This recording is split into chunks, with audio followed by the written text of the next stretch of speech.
We'll call this meeting to order at 9:08 a.m. We'll do a roll call. Let's start with Ms. Prather. Good morning. Good morning, Chairman. My name is Chuck Prather, the Birchwood, downtown St. Petersburg. And good morning, Doreen Moore, Travel Resort Services, TRS, vacation rentals throughout our beautiful Pinellas County and beaches. Frank Hibbard, Mayor of Clearwater. Russ Kimball, Sheraton Sankey, Clearwater Beach. Good morning, everybody. Steve Hayes with Visit St. Pete Clearwater. Charlie Justice, Pinellas County Commission. Michael Zoss, County Attorney's Office. Ken Welch, Mayor of St. Pete. Phil Henderson, Starlight Cruises, Pinellas County.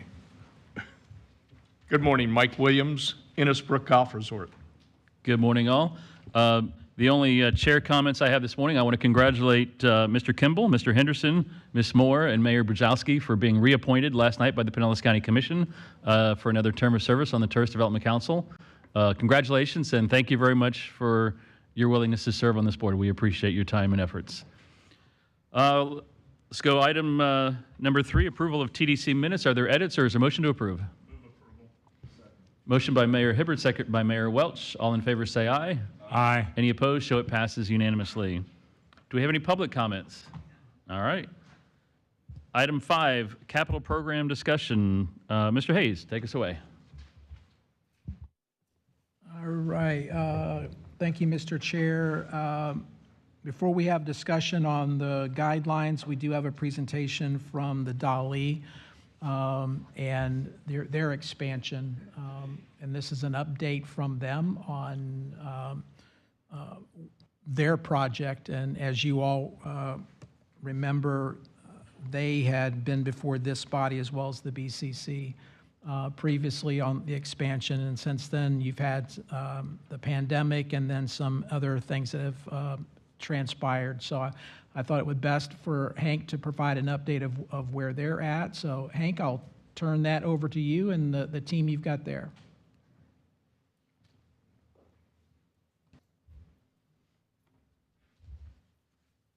Good morning and welcome. Morning. Thank you for inviting us to give you an update. I am with 2 board members of the DALI. Let me introduce Bryant Jones, who's chair of our development committee and a trustee, and Tim Bogat, who many of you know, also a trustee of the DALI Museum. And we thought that we could provide multiple perspectives on this project, updating you as to how it's changed since it was recommended by you and approved by the county commission for funding in 2019, 3 years ago. So I'm going to tell you a bit about the DALI because some of you are not as familiar with it as others, and having some new faces in the TDC. And then explain what the project is in its current form and explore the economic impact that our studies show it will have on the county. So we have been the leader of the cultural arts kind of revolution in our area for 20 years. 10 years in our new building, and then 20 years prior to that. We were 40 years in the community. DALI is the most visited single artist museum in America. Single artist museums are those that feature just one collection. Others are like the Warhol Museum, the George O'Keeffe Museum, Norman Rockwell. And together with the beaches, we really are the prominent area destination culturally. So we hitch our wagon to the beaches, but we also give an alternative to people when they come to explore our wonderful natural resources to have this premier cultural institution as well. This is the most important collection of Salvador Dali's art in the world. It's more important than the one in Spain. It's more significant. And Dali is probably one of a very small handful of the most important influential artists of the last 200 years. So what we have in this community is something quite singular. We use that as a tool to entertain and educate people, this great collection. And now we have found a new niche for ourselves. We are the leader in using technology to shorten the distance from person to person through art. We have pioneered the use of artificial intelligence and in creating exhibitions where people can understand the artist better and have a terrific connection through this technology to the art itself. What we teach is that the world is multiple and exciting, and that builds empathy. They understand that the innovation of a person like Dali, the different ways, different perspectives that he shows, allows us to expand our abilities to understand one another. So we are a global destination. We range, pre-COVID, we had 444,000 was our high watermark when we had a Frida Kahlo show. Last year, we had 320,000. We're predicting 330 for this year, even with the storm. And we're also present in the world in multiple ways. We have a lot of digital presence online. We have 500,000 social media audience. 500,000 people around the world are looking each day at what we are doing. I should jump in, just excuse me for interrupting. Ken, could just point out that the decline is primarily the result of the pandemic. So we expect that to come back up as things more and more normalize. We have maintained the same kind of mix of visitors that we've experienced for years, and that is 75% of our visitors are from out of area. Only 25% are from Pinellas and Hillsborough. So those are people who are coming, they're staying on the average 3.2 days. I know that there's some changes in that, but this study was updated a couple of weeks ago, and those are the figures that we are getting from research data. We also were able to see some of the work from Destination Analytics, and all this is feeding into our presentation. But Hank, by the way, it's important to point out too that 75% of out of area, that's held consistent through the pandemic. So even though international travel came down a good bit, our national domestic out-of-market travel really took up that. Oh, sure, absolutely. That 25% local and 75% out-of-market has held through the pandemic. That's been consistent throughout. And it's the out of state or the out of area, of course, produces the room nights. We know you're interested in. And the Michelin Guide is still a force in people choosing a destination. The Dali Museum is the only 3-star, which is the highest rating, only 3-star Michelin attraction museum on the west coast of Florida. It's the only 3-star in Florida. It's the only 3-star south of Washington, D.C. and east of Houston. So we are the major cultural attraction in the American South. And 3-star is the highest you can get, highest rating you can get. By their standards, yeah. Yeah. So the visitors to our area, and the figures are that 70% of those coming into the area from out of area are coming and visit the Dali, are coming to the area expressly to see the Dali Museum. So that's what makes the museum such a driver. And we produce, depending pre-pandemic, post-pandemic, between $100 and $160 million of economic impact. So since we opened our new museum, which this body helped us build with a grant of $2.5 million back in 2010, we have produced a return of $1.2 billion of economic activity to Pinellas County. We estimate that with the new building, in the next 10 years, we will add $3 billion of economic activity to the area. The other way we're influential is by taking the brand of this part of Florida out to the world. And these are places where in recent years we've exhibited our works, and every work explains what collection it's from and where that collection is located. So it's another way of reaching out into the world.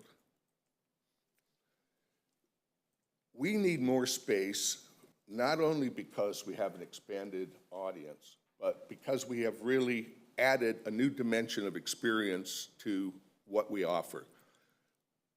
When you gave us this grant before to build our new building, we were finding a place for each of the 100 paintings and 2,000 other works of Dali that are in our collection. Now, as pioneers in this digital interface, we need space for those programs. So this, I think, again, excuse me, Hank, I want to be sure we make that point very strongly.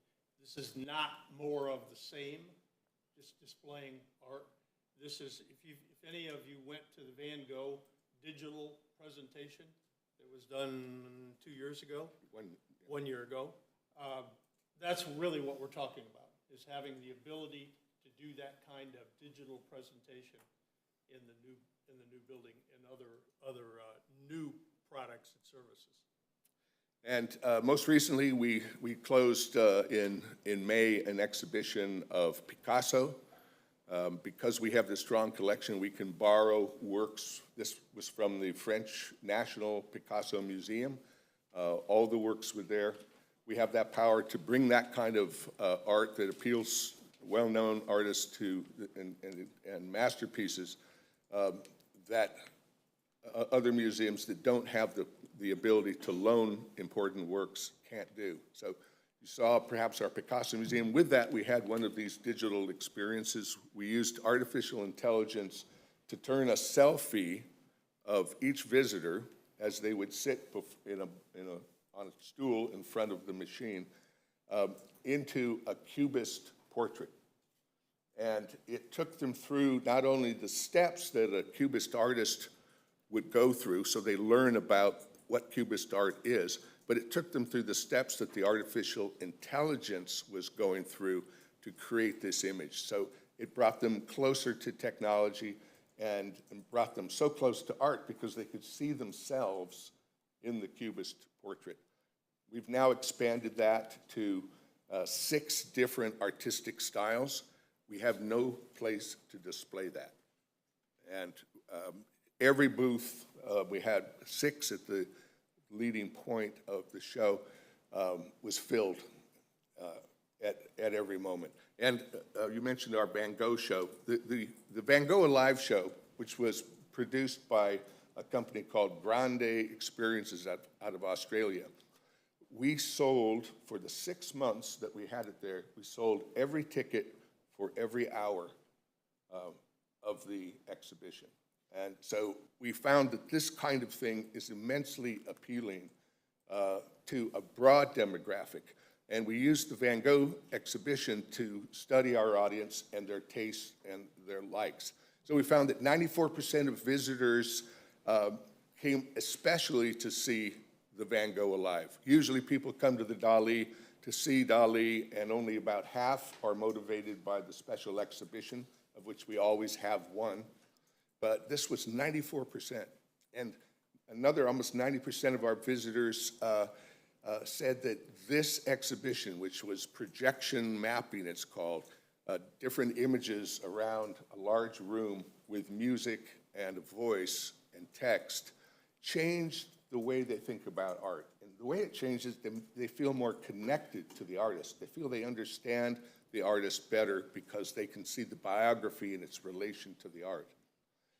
And this demographic appeals not only to millennials, but to boomers as well, almost as the same percentages we found. If you didn't see the Van Gogh, imagine the Van Gogh alive, imagine this room. What they do is take the art, the picture done by Van Gogh, projected on all of the walls, including the ceiling, I think. And so you walk into the room and you are immersed totally in a piece of Van Gogh art. And again, it's just a completely different experience than looking at the picture itself.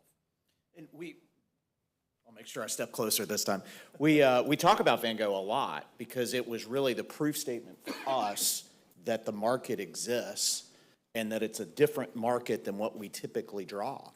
But we've got a history of success of digital exhibitions. As you saw in a couple of slides back, this is not something that we think we can pull off. For the last 6-7 years, we've consistently brought innovative digital exhibitions that have drawn visitors to the area and to the museum itself. Good point. And you told me an interesting story about the different demographic that this appeals to. Would you? Well, sure. Yeah, and I can relate to, I didn't grow up an art person. I didn't know a whole lot about Salvador Dali until I moved to the area years ago. It was funny, I could relate to this. I don't know if any of you watch a show on HBO. I grew up a sports kid, a show called Hard Knocks.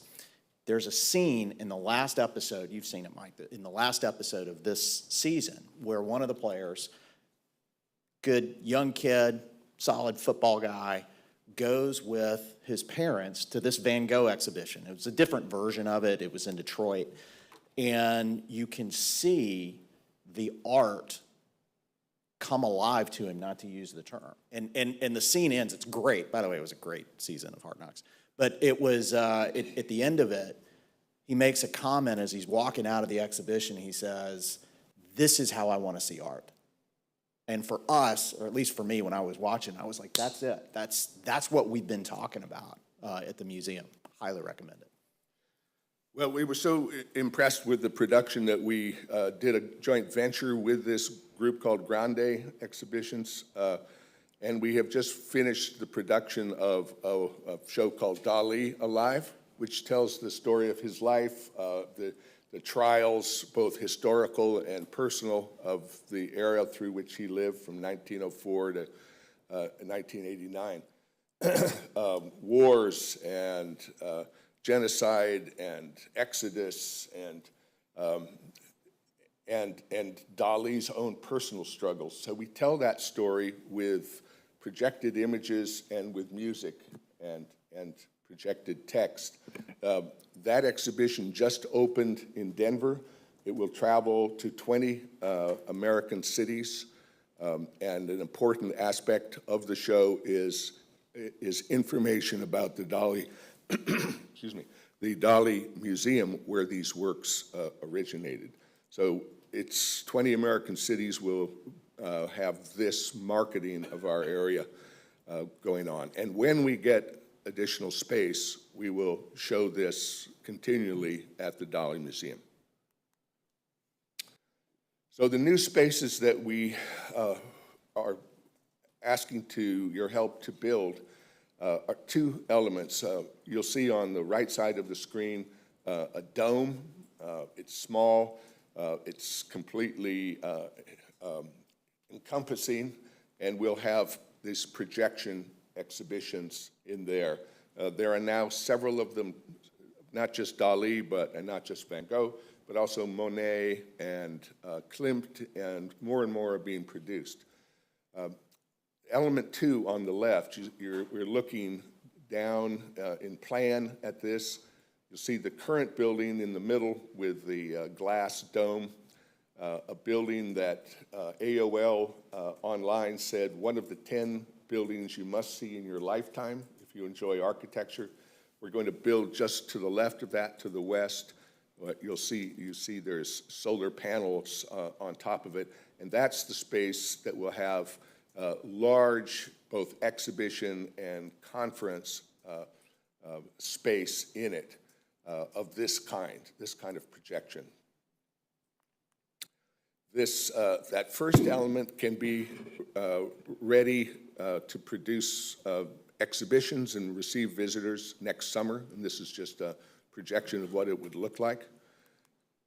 And the second element, which is a 60,000 square foot building, the same size as our current one, a doubling of that space that will have a 15,000 square foot exhibition projection area, and then 2 additional 10,000 square foot areas, not for paintings and drawings and prints and sculptures, but for digital exhibitions, which are already in our valise. They're ready to go. So I want to just be sure again to emphasize, we're building conference space, 15,000 square feet you see in the light blue, and then above that another, am I correct, Hank, 9,000? Correct. And then above that again another 9,000. So we're building conference space for hotels that don't have enough conference space, if you will. And hopefully that's going to add room nights. And room nights are, as we all know, what brings in the tourist development tax. So we're going to try to make a point later that this thing will pay for itself. In tourist development tax return to the county. And I'll show you the numbers why we believe that's true. One of our appeals to conference and corporations has been a program we began a few years back called the Dali Innovation Labs. The Innovation Labs use the lessons of art, which are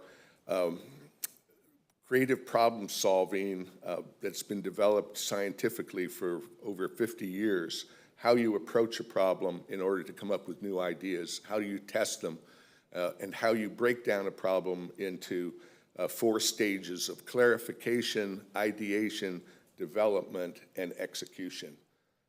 We use art and artists as the examples here, so it's a niche program, and we've had, for instance, Converse shoes bring in an executive team, and they came in from New Hampshire. We're bringing in corporate groups, but we can only accommodate about 15 or 20 people. So these spaces are convertible. That is, when it's a conference space, it's not going to be a bare conference space. It's going to be equipped with these projections. There'll be like 60 projectors, and we'll have the software to drive corporate presentations in an entirely encompassing, immersive way. So we will be a leader in conference presentation with this technology that can be switched to present an art exhibit. Hank, if I can make a comment to this as well. You mentioned the Innovation Labs, which is problem-solving skills for businesses and so forth. And I work for a financial services company in St. Pete, and I was, what's the Dali going to teach us about this? And so I went to one of these sessions, blew me away, so much so we actually had the Dali do a session at an industry conference that we put on for that I belong to in a different part of the state. Was the hit of the conference. In fact, we had a couple of attendees reach out directly. So this is real. It's a real draw. It's proven. It's a phenomenal program that we know will be successful. So to connect the dots, this is what I'm trying to say in terms of conference space and functionality, a program, if you will, that fills hotel rooms where they don't have the conference space themselves, and that's what generates the tax. So this is the next layer, and then on the roof would be a rooftop restaurant with a prospect of Tampa Bay out to the northeast. I want to share some of the data that convinces us that this is a worthwhile investment. In our current form, we drive 117,000 room nights. The projection for the first year that this would open, which would be 2025, 160,000 room nights. And 5 years later, 170,000 room nights each year, and by the 10th year, almost 180,000 1,000 room nights. So the total incremental impact of that is 1.7 million room nights and $1.8 billion economic impact, bringing about 5 million people to the area. So the 10-year impact is mentioned here, $1.8 billion and 1.7 million room nights.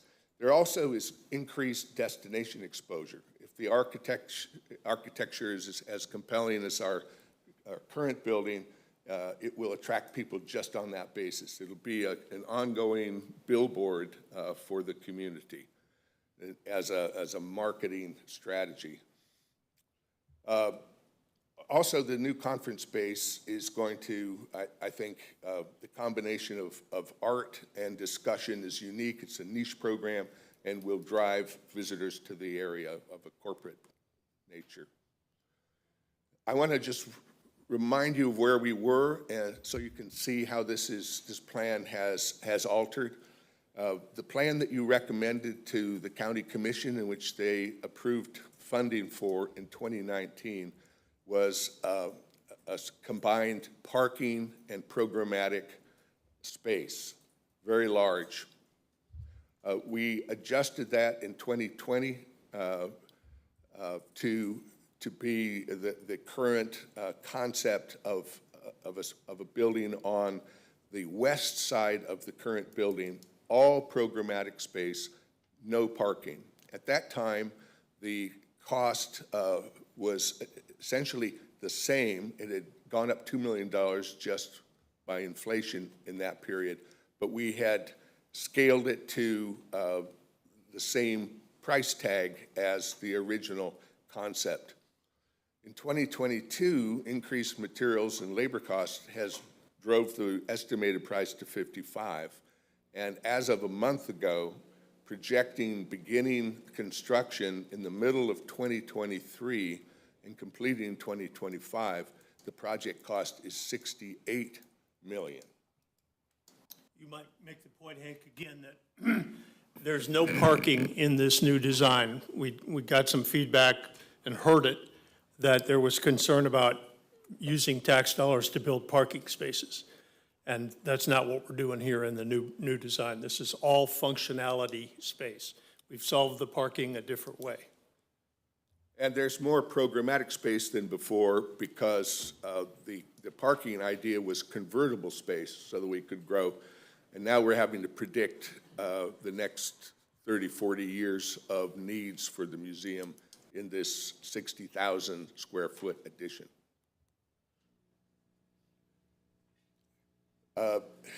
The capital grant is structured, of course, as you know, the maximum 50% of the project cost. And in 2019, you recommended and the commission granted the 17.5, which was 50% of the projected cost. Today, our projected costs are $68 million, and we would ask your consideration of the 50% of that. To do this project, we need your help. We can't do this project without you. We also need to be able to draw down funding on some kind of reasonable pay-as-you-go basis, perhaps semi-annually or at some critical points. And Hank, I would just add that part of our rationale in going to the 34 million is that it was one thing to say we could raise half of 35, the previous 2019 number, which is 17.5. It's quite different to say you can raise half of 64. We believe we can do that, but again, we're trying to make the point, or I'm trying to make the point that that's a little tougher ask. That's going to make us dig deep as an organization, and again, we'll get it done. But I hope you can see the difference. We're going from 17.5 ourselves to 34 as a private little museum that we're going to take on ourselves. Yeah, and our economic study of this, our business model, before we had the resources to pay that $17.5 million, now we're going to have to add another 17 million to that through commercial loan or bonding. But our business model shows that the return from this expanded building, drawing a larger audience, will fund that debt service.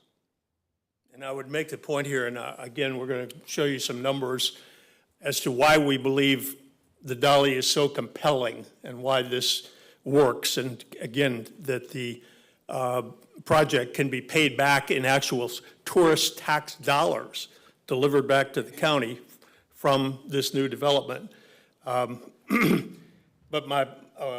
when we get to that number, I wanted to also point out that, and I've lost my point now, Hank, but it was with respect to the amount of tourist tax that will raise each year, and I'll point that out to you. I'm sorry, I forgot my point.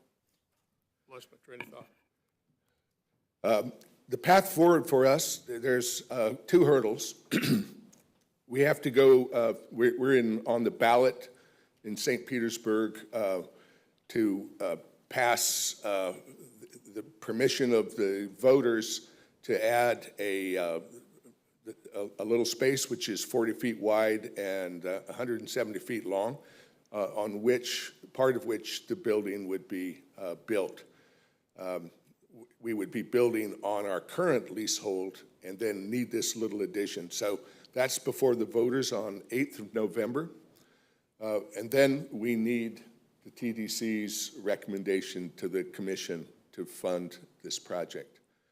We could open the interactive dome, which was that first element, next summer and start drawing larger audience, driving more revenue in the area. And then the whole project would be completed this time in 2025. I want to just pause for a moment and see if there are any questions about the scope of this before our trustees walk you through the financial study, the impact study. Yes. Commissioner, if you would turn on your microphone.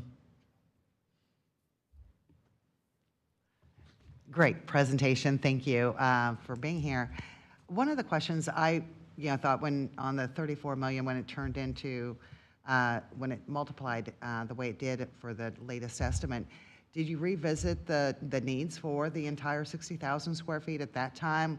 I know when you got rid of the parking, that was for that, but I was just wondering if you revisited the needs for 60,000 square feet. And number two, what is your capital campaign looking like on the private side of it? So obviously it's a partnership, and I've been involved in capital campaigns in the past, and so I would think that you had a strong corporate sponsorship with and relationships, and I was just curious where you are financially on the private side of it. Well, thank you for that question. Well, we've been amassing capital from the success of our operation since we came to you in 2019. And so we had secured that $17.5 million.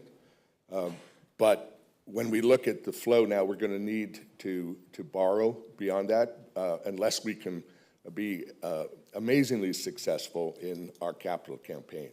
That we have built more friends since 2019, and we have begun to approach companies for naming opportunities for some of these features. So between those, we're quite confident that we can meet our half of the budget. We did look programmatically again, and we're in constant re-examination of it.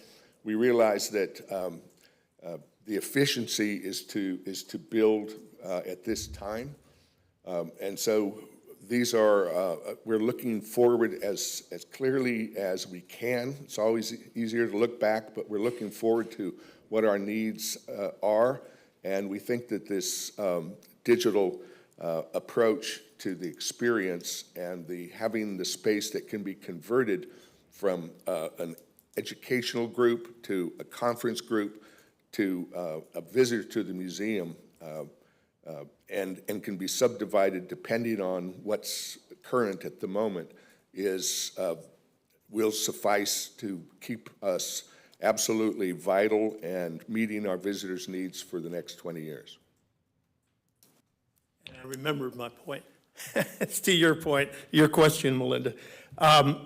We see, and I'll show you in the numbers, the project is so compelling that in spite of the doubling of the cost, we can still make this work very well. And again, a return of the total invested from the tourist tax in the form of actual tax coming back to the county, and of course, a fantastic overall economic impact of over $100 million a year, goes to about $150 million a year with the new building.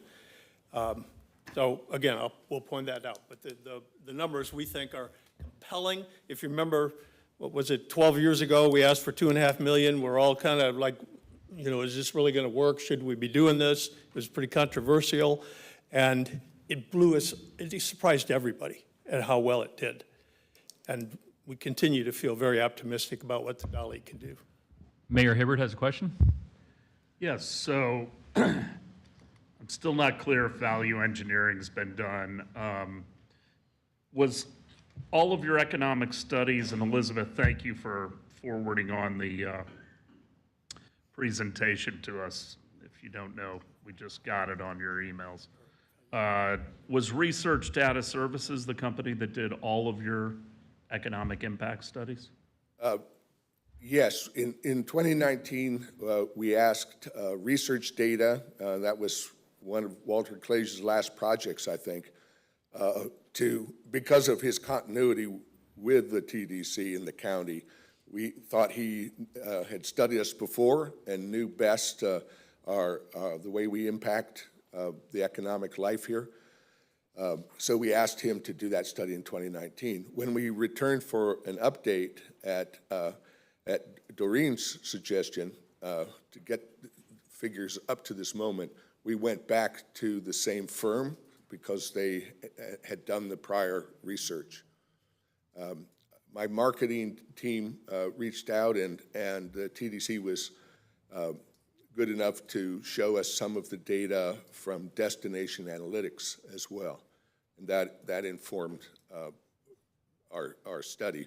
This data that you see on the screen is from the Claish company. Okay.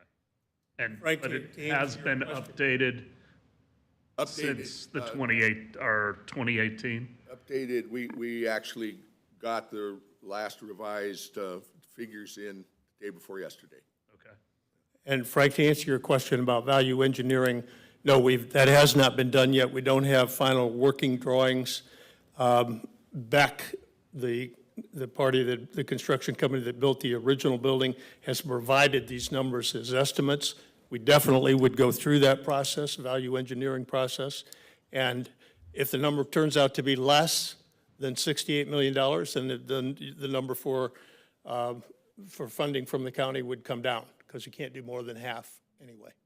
And then what is your parking solution? I understand you don't want to use ad valorem and other tax revenues, but what is the parking solution? Well, our business model before Mayor was that part of our revenue would be from the parking structure, both for our visitors and others. Since we don't have additional parking, we rely on the city's parking structure, the Mahaffey Garage, which has a total of 1,200 spaces, I believe, both in terms of the ground parking to the north of the structure and the three-level structure. And so we don't control the revenue from that, but that is our parking solution, and doesn't add to our revenue currently. If I could then try to take a minute on the numbers and walk you through them. Well, before you get too deep into that, Mr. Williams had a question. Thank you, Mr. Chairman. Dr. Hine, Tim Bryan, thanks so much for a great presentation. Very, very informative. You are showing the dome opening next year. Is funding already secured and has construction already commenced for the dome? No, construction is not, has not commenced. We're not in contract, but we have started the software portion of this because we need that to convert our Dahlia Live presentation. We also have now the space that it would be located on, thanks to the hurricane. We have this wish tree, which has been celebrated in our community and has actually has delivered people's wishes. We every once in a while get a letter from someone who will say, you know, your wish tree actually works. I was there last summer, and since then, it's happened. But it blew down, and that area now has been cleared of all our big ficus trees blew down. So we're rededicating a different species of tree as our wish tree in another part of the garden because that area near where the wish tree was would be ideal for this dome. So we're in the planning state right now. We've got a good start thanks to the hurricane. And you still feel it's a realistic expectation that that can be funded, constructed, and opened in calendar year 2023? Yes. Great. Yes, sir. Thank you. Ms. Moore? Just wanted to follow that up with a comment in speaking with Hank that you mentioned about research data because they had done the work previously. I just wanted to kind of clarify, my suggestion was that he speak with Steve and possibly use, you know, current data with the research companies that we had instead of just maybe relying specifically on research data to look at destination analysts, to look at some of these other sources to kind of, you know, help implement what those figures and research might provide. So I just wanted to clarify. Thank you. Mr. Kimball? Yeah, question. Has there any other government agencies been asked or grants been applied for on this project? Not yet, but we would go also to the state for help with the project. That's in the future.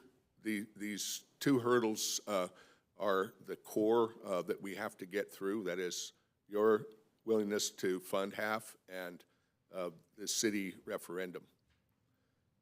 I wanted to also add Ms. Moore's comment about other research data. We've immediately found that this is deficient in some ways. It's overly conservative. Phil Henderson took a look at it and mentioned that the room nights divided by, if you look at the tax that's to be produced directly from this, the firm was using $7 tax revenue per room night, and said it's closer to 11 now.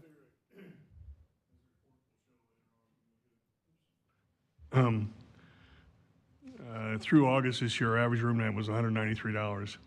And I looked at this and said, well, it looks like in 25 they're only using 150 some dollars, and they're considering one room night to be worth $6.50 some cents in bed tax, when it's actually, if our average is 190, if you back it down to 185 while you factor in September, we'd be at $11.10 per room night. Now, just taking that forward at a very conservative 2%, by the time you get 5 years into it, you're at $12.25. I don't think they factored any kind of inflation in here. I think these are maybe today's dollars. And as he said, when you look at the 3.299, divide that by the room nights, it's only $7, and we're collecting much more than that. So I think you could probably easily double that figure. And then you add more inflation to it, and as hotel prices go up, our tax stays the same, 6%, but that goes up with it. Good, very good point. I'd point out two other areas in the numbers where we think the numbers are very conservative, but before I do that, I want to ask any other questions before we go to the numbers. not then, I'd point out that, you know, we have here, hopefully you can see this. If you can't, please, we can get you a copy, but it's just a 10-year. Pardon me? Tim, if you get close to the microphone. That first column is a 10-year projection starting in 2023. Again, the point I'd like to make is that if you look back over the last 10 years, and again, we asked for $2.5 million 12 years ago, and it was, again, we were opening Pandora's box, if you will, in terms of we're going to spend dollars on capital versus marketing and advertising. And my argument at the time was, I was on the board of the Dali and on the Tourist Development Council, and the state later came and said you can't be on both boards, so I had to leave the Dali board, but have now no longer on TDC, gone back there. But my point is that if you go back to those 10 years, you can see we're producing today 720,700. Everybody find that number of tourist development tax projected in 2023? If you remember earlier, we said that 106 million, the number right next to it, is low because the visitor number has come down from the peak due to the pandemic. That number was about 160 million in 2020, just 2 years ago. So we were producing more like $1 million in bed tax 2 years ago. And you could then say, okay, well then go back to right after that 2.5 million. It was advanced over 5 years. So it was, I think we had the money, all the money by 2015. It was probably paid back in 2 to 3 years in tax from the bed tax collection directly related to the Dali. So to Phil's point, we think the 106 is very conservative. Again, 2 years ago, that number was 160. They used the 106 for 2023 and came forward from that. And then if you go to the middle columns, you see that is the new building being added, and that 106, you add 37 to it, and then it shows the total at the far right of 151. Well, we were already at 160 without the new building 2 years ago. So I'd make that point, that we think we're very conservative numbers and in what we're showing you here. The other point I would make is in the collection of the tourist tax, that both the 720 and then you go to the middle column, you see the 255,300 for the new building. That number is less than 1% of the total economic impact. It's like 0.0067. And I looked at that and said, well, Klages' firm must have some formula, because that seems very conservative to me, that of all the dollars spent, in terms of what is coming through in tax is less than 1%. No, I understand, but Phil? Correct. And I'm saying it's 0.0067, so it's 0.6 of 1% or 7/7 of 1%. Phil, if you'd use the microphone. That's only on the hotel collections. Correct. So if you take your economic impact times 7%, that's the sales tax you would get. Correct. And then you take the bed room nights times Just the room the night. average rate. You and I are saying the same thing. I'm just pointing out to you that if I were sitting in your chair, I'd be looking at that economic number, total economic impact number, and I'd be trying to get to a bed tax, and it's, to me, extremely conservative, the number they're using here. So let me try to make the point then as to, so I already showed you we paid back the $2.5 million in probably 2 to 3 years. If we take the number here in total, this number here, and this number here, which is the total tax, again, the total tax dollars projected to be generated over just the next 10 years, and add those together, it's about $12,250,000 in round numbers, $12,241,000, I think. You then say, okay, we're asking for $34 million in about, and these numbers again are going to grow. In other words, the next 10-year block, we would fully expect that the economic impact is going to have a multiple. It's going to be much higher, and then the next 10-year block after that is going to be even higher. So I would argue that in about 25 years, think of this as a home mortgage, if you will, you're going to advance this $34 million. We're going to pay it all back in probably about 25 years. And I would challenge, I used to sit in the same seat you're in and look at these various projects. I don't recall one project that ever came before us where you could make the point that the tourist tax itself, not economic impact, that's obviously very important. We love to see that number. But just based on tourist tax itself, that it will come back and pay for itself here. So we hope that you would recognize that. A couple other quick points I would make is that, again, this is not more of the same. As we said earlier, this is to be able to do new digital presentation like was done with Van Gogh. And I think that's all I had. Any questions? Everybody get my point here in terms of paying this thing back? I mean, I'm a business person. I don't know anything about art, but I know about return on investment. I think you made your point pretty clear. Okay, good. Any last questions? Mayor Welch. Thank you, Mr. Chairman, and thank y'all for a great presentation. And you were the ones that started this whole thing back in the day when it was something we never done as a TDC to fund this kind of project. And the questions were, I'm sure Russ recalls, will this be successful when you were still on third? And it's been like no other museum in the nation. Yeah. And I think it's a better project without the park, and we've got a number of parking solutions that we're working on in that whole arts sector, and I'm even asking our folks to take a fresh look at Albert Whitted. So we've got a lot of options there, but I think the way they're purposing the space is much more useful without that parking element. I'm very supportive of this. I think the numbers are strong. And again, as Tim said, just on the payback just from the tourist development tax alone, not looking at all the other economic impacts, I think the Dolly is a proven commodity. One slide you had, I think was really important, the 75% coming from out of the area. And it's really out of state. I don't know if you can go back to that slide, but I think that's really important. And we've all talked to folks who come here specifically for the Dolly.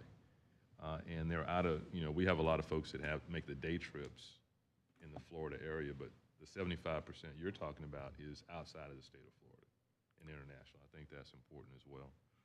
Can we go back to that slide quickly? I think that 75% included out Florida. No, if you look at it. It's out of county, I think. It was outside of Pinellas and Hillsborough, I believe. No, I thought I saw other Florida sites. There's another a number which does help understand to understand the impact of that. So it's only 75% that are out of area. So the 25 includes 50% are out of state of Florida. So half. 25 includes Miami, Orlando. No, that's under the big 75. Yeah. Look at the top big number. Includes Miami. Oh, okay. I read it backwards. Jacksonville. Yes. This is why I have the chairman here to keep me straight. Thank you. That math is hard. Well, I did go to Lakewood, but thank you for that. And the compelling thing, this is why we went back to Walter Klage, because he had done interviews of incoming visitors as part of his original study here, and found that over 70% of that 75%, so about 50% total, were coming, of all our visitors, were coming expressly to see the Dolly Museum. Not seeing the Dolly Museum while they were doing something else, but coming expressly. And I think that's the real driver. And with Phil's input here, I just want to see if I'm understanding how our impact might actually be higher than is predicted here. So if you have room nights of 40,500 incremental room nights, your impact at $11 is not 265,000 as Clay predicted, but closer to 440,000. So if you add up the direct tourist tax at $11 per room night and multiply it times these totals, you don't end up with $12 million of direct tax. You end up with more like 18 or $20 million, which means that the payback is really 20 years in terms of actually paying back through tourist tax dollars what we're asking for. I would add to that, you're gonna have inflation built into that, and it's gonna go higher than $11. And it would go higher than that. So the rapidity with which it could be paid back could be actually less than 20 years. But what also I think I would just ask you to consider is that the economic impact in just a single year is on the community is more than the project cost that we're asking for. See, Mayor Welch, the big 75 and 25 are the numbers that are clear for me. When he starts getting into the other thing, I feel like I'm helping my daughter with her homework and about I'm a gonna pay train for leaving this for her. Chicago. Mayor Welch, you had another question? I did, Mr. Chairman. The total conference space, you've got conference space on 2 levels, 3 levels? Our key is convertible space, Mayor, because you have, these shows are in these large, 15,000 square feet is a cavernous space. And when you realize that that can be converted, chairs can come out, benches can come out, but you have all the apparatus of visual presentation and sound. You can have a conference between 8 and 10 and have visitors in by 10:30. So it's very, very flexible space. What's the total square footage for all levels? 60,000, sir. You look at all that as potential conference space? No, I think the potential is up to about 20,000 square feet of programmatical space. Okay. And my last question is, in terms of process, if we support this as a TDC, we've already supported it in 2019 at a certain level. It's kind of sat there for a number of reasons. What would be the process going forward to the Board of County Commissioners? Yeah, it was approved by the commission for a move to negotiate. And then, as you noted, I'll look to either Steve or Michael to say what would the next steps be in the process. I would suggest that, especially with the referendum happening next month, that post that referendum, this group may want to go to the BCC and give them an update to continue getting that, because I don't think it'd be fair to the BCC maybe to hear for the first time that they initially had approved $17.5 million to doubling that. So I think it would probably be appropriate for them to give at a meeting just an update similar to this. And at that meeting, the chair could mention if the TDC has any kind of consensus as to continuing to support it, you can apprise the BCC at that point, again, subject to the negotiations. All right. Thank you. Mayor Hibbard. So we're not making a decision here today. I appreciate the presentation, gentlemen. I think a lot of people have the impression that I don't support the Dolly and the request.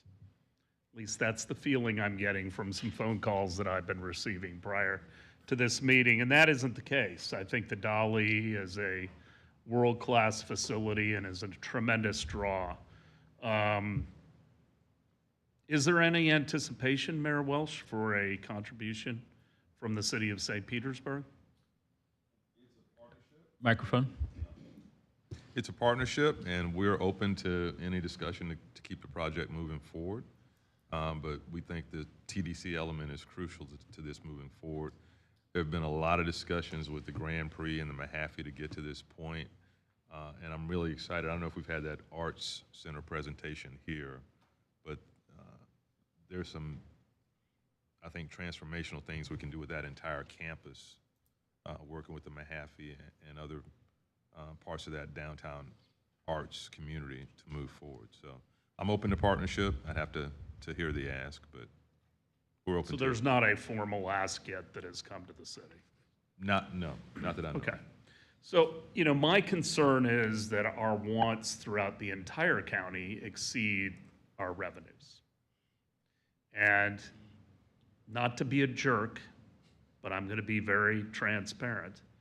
As, the #1 city for bed tax generation, and that is only going to continue to increase with the JW Marriott, the Embassy Suites, an additional tower of Opal Sands, and some others that are coming out of the ground, either currently or in the next several months. We've got the Dali. I know the Woodson's going to come back to us. The Rays loom out there. There's been talk of Toy Town. Obviously, the Phillies are of paramount priority to me. We have the softball complex. The mayor asked about a potential convention center at the Trop a couple meetings ago. Ongoing money for the arts and carving out an allocation there. I won't be surprised if Largo's referendum passes on November 8th, that they're going to come to us for money for that sports complex. And the list goes on and on. I mean, we didn't ask for any money for Imagine Clearwater. It is certainly going to be a draw regionally and beyond with the amphitheater and some of the other elements.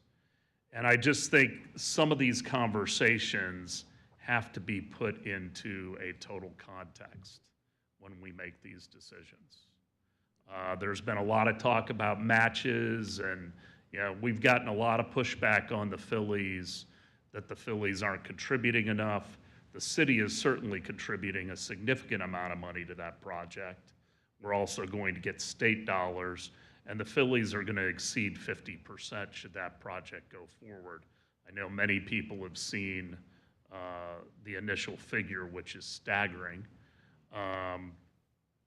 but they understand that they're going to have to carry the lion's share of that. So my concern when this comes back and after you have presented to the BOCC is just that we do a overall view of all the requests that are going to be coming, and that there be some level of equity with the way that the money is spent. And I'll leave it at that. Mr. Chairman? Mayor Welch. I just want to state again that I'm absolutely supportive of that notion of equity. And as we go forward, Commissioner Stewart used to call it the Stewart principle, unlimited needs and limited resources. And we totally get that.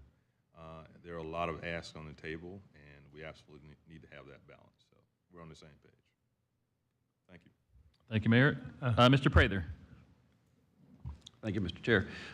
First, Hank, Tim, Brian, thank you so much. Great presentation. The leadership of you, Dr. Hine, and the board, I can't thank you enough. As a business owner downtown St. Petersburg, so many guests at my hotel, yes, come in directly to stay, to go to your museum. But then on a weekend, when we have weddings, those Saturday morning guests will ultimately still go visit your hotel or the beach, but many times they're going to always make a stop to Dali. So it's just such a wonderful asset to our community, and I got to thank Mayor Welch. 2 years ago, this project got taken off the rails, and it was a very difficult negotiation between you and the city, and so thank you for putting this back together again. It's important. We've already talked about and allocated $17.5 million. You did a brilliant job of explaining why this is an easy economic sell. But we're really talking, I think, about $16.5 million is the delta between the current $34 million ask and we've already approved. So in my mind, the discussion is over $16.5 million to make this project happen. It makes economic sense. It just does. We've seen the numbers. This is the Dali Museum. It took Pinellas County to an arts destination, period. So I am very much in support of this project. I agree with Mayor Hibbard. We do have a lot of ask on the table over the next year or two. But to me, this is one of the highest priorities, if not the highest priority. Thank you. Thank you, sir. Mr. Kimball? Thank you, mayors, both of you, for recapping this and the Dolly and what they've added to the community, to the whole county over the years and everything. And I'm certainly endorsing it. And as the mayor said, we have all these other projects going on. And I think we've also, in the last year or two, kind of re-guided how we review this. And I think reviewing it with the BCC is very important with these kinds of numbers. But I think also, Steve, I think we need to review how we review it. And for example, their research started in 2019. And today, when we see research each month, it blows me away on how we're doing it today versus even 3 years ago or 2 years ago, and requirements of as-built and so forth like that. So I think somewhere in the county, we need to help us get those guidelines so that we can make the judgments of endorsement or not and everything, and everybody understands in all these projects what really has to be reviewed. I just think that's part of what the mayor brought up and how we help make that happen with all these different projects. And we just, a year ago, finished off paying all our obligations because we're paying as we go. We just finished that. So now we have to look forward to the next 5 years or 4 years and all too. So I think that's really what we need to also do ourselves with this project, as being the first, but of many. No, I think it makes sense, and we're going to talk about our guidelines next. But it is a challenge when you get a request kind of singularly versus looking at it in the global picture of knowing what we have to spend over this year, the next 5 years, and then balancing those geographic wants that we want to be balanced and equitable. When you look at it all at once, you can go, okay, well, maybe we can't do X 100 million for that project. Maybe we can do almost. And you can balance it out a little bit rather than if you fund it fully, one project here, and next week another project comes that you want to fund, you may not be able to. So I like the idea of looking at it in a more global way, and I don't think that takes away from the merits of any one of the projects at all. One more point. I think we're, a month into a major disaster for the state of Florida, which is 1/6 of our tourism. And it's 100 miles away, it starts. And I think we can't forget about that. I was always feeling that reserves were too high. But I'll tell you what, not anymore when you see Fort Myers Beach could be 28 miles of beach for us.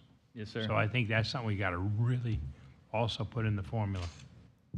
Mayor, did you have something else? Yeah, one of the good things is we, don't have any other obligations right now. And we all know that the fact that we could pay a project quickly up front, the present value of that is much greater. And I think we always need to keep that in mind rather than paying for it over a 10 or 20-year period. That really means that the organization has to ultimately pay more for the project because it's back-end loaded or evenly loaded. The other question I did have that Mr. Kimball raised a good point about the tragedy south of us, which is going off point with the Dali, but and I don't ever want to benefit from somebody else's tragedy. Do we believe that we're going to get some of the business from the south? We already have. Okay. That's what I figured. Thank you. Anything, last questions? Mr. Henderson?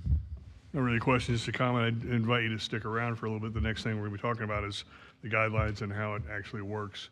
Now, it's changed. It's not this body reviewing it. I think we have staff and then a consultant involved. Am I right? Okay. So stick around and see how it's going to pan out because I think you've got a lot of support here, but an independent outside entity is going to take a look at it from a neutral standpoint and make sure it vets out. I think it will. So thanks for your presentation. Thank you. I think that's our understanding. Thanks, Mr. Henderson. we're here today to update you and to show you that the project is ready to go, and to show you what it's going to cost, and to ask you to consider your willingness to meet 50% of those costs. And we understand that there is deliberation now. There's consultants to bring in to analyze, and we would just ask that if that could be done in the next couple of months, that would be preferable, and we would love to come back in December and ask for your decision. Mayor Welch has one final question. And this might be for Jim, but speaking to what Russ and Frank were talking about, we used to have, a multi-year projection that showed what we were obligated for and had a fund balance for, I think it was for capital projects. Yep, Jim knows it's my favorite PDF, and Okay. we can send you out an updated one of those. What's that number now? I'm just curious. And that's in our regular budget document? If you don't have it, we can get it to the members after the meeting. Yeah. Yeah. Okay, thank you. I know Jim sends me one of those every couple months because I lose it and I have to get a new one. All right, gentlemen, thank you very much for your time this morning. Our staff will be communicating with your staff to where we know what's the next step in the process. And we really appreciate your time this morning sharing all this good information. Thank you. Could I just add one point to Mr. Hibbard's point about equity? As we all know, Clearwater Beach and Clearwater, that's one city. You go south, we have St. Petersburg, we have St. Pete Beach, Treasure Island, Madeira. You'd kind of say St. Pete Beach, Treasure Island, Madeira, those are the hotel rooms, if you will, or the beach for the city of St. Petersburg. So when you look at, well, how much does Clearwater produce in bed tax? You got to kind of say, well, how much does St. Pete and its beaches, those other three cities, produce? I don't know what those numbers show, but I know that before I left Tradewinds, one of my goals was to be sure that we had the ability to build a lot more density. We got that approved, and I know the new owners are working to try to build another 900 units right there, just on Tradewinds. So anyway, helpful. So your Tradewinds roots are showing. So Right. Thank you, sir. I appreciate it very much. All right, Steve. Discussion on guidelines. Action required. Thank you, Mr. Chair. You have a document in front of you that a single sheet says rating criteria. And last meeting, you all went through and approved all the other discussions we've had related to the capital guidelines. The only two things, and I said I'd bring it back for this meeting, was the rating criteria, and then the other one had to basically talked about the thresholds to be considered for funding. I'm going to go with the rating criteria information first. Again, the recommendation of this body that we all discussed is that any of the applications that come in is that they are going to be reviewed by not only the consultant, which is Crossroads Consulting, but also by staff, but also working with BVK, our marketing partner, as well as Destination Analytics from the research standpoint. So using all of that to look at everything that's there. So the rating criteria, what I'm looking at is what we're going to be considering. So when we go through to look at it, and then basically to kind of score it. And the suggestion I had made was that we would do it on a 100-point scale. So there's 5 areas. The first one that we would look at would be annual tourism economic benefits of the capital project for a period of 10 years, and 30 points to that. When I talk about the economic benefits, 3 things that we'd be looking at. One would be on spending. What is the spending being generated here in the county, both direct, indirect, and induced? And again, anybody coming to us is going to go through and use one of two models, either the REMS model or the M plan, but there might be another one that's going to be able to provide that information. Second is also what I'm going to call tax generation and look at beyond. I mean, TDT needs to be part of that, but also look at the local option sales tax as well, because that helps our communities here as well. As we all know, the visitors pay roughly a third of the penny for Pinellas. And so them spending money in our community and visitors coming here that are going to a particular project are going to spend those dollars and again help out the residents here in this community. And then the third being job generation, both total and induced. So again, the big economic picture of that particular project. Second item would look at the number of projected room nights, the total attendance generated annually, and projected growth rate on an annual basis. And I did take minimum out. And on that is, again, is if they're generating X amount of business today, then what is that growth that they anticipate going forward? Not that we're going to set that rate, but tell us what that will be. Because again, what it'll come down to is context. There may be a project where something might be equal, but someone's rate of growth might be higher and help have a greater economic impact going forward. So,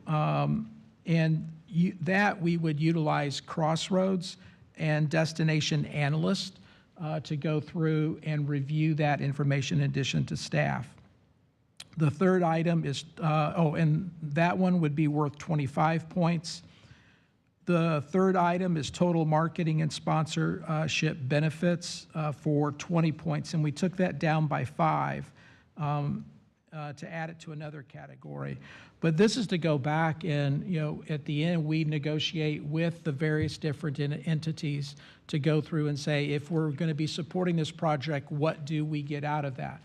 Is it visibility within that project? Is it, a certain amount of things? Is it media coverage? Is it things on their website? I mean, there's all these different things. But basically, we would work with them with BVK to look at that and say, what is the value there? Again, we're going to contribute whatever millions it is to a project.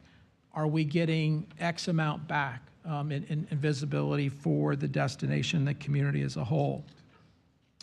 The fourth item, and this is what it's kind of new, but it also kind of ties in what had previously been there, which talked about bringing national, international recognition to our communities. But this is the contribution of the project to the overall tourism strategic plan as place-making investments or addresses major strategic outcomes.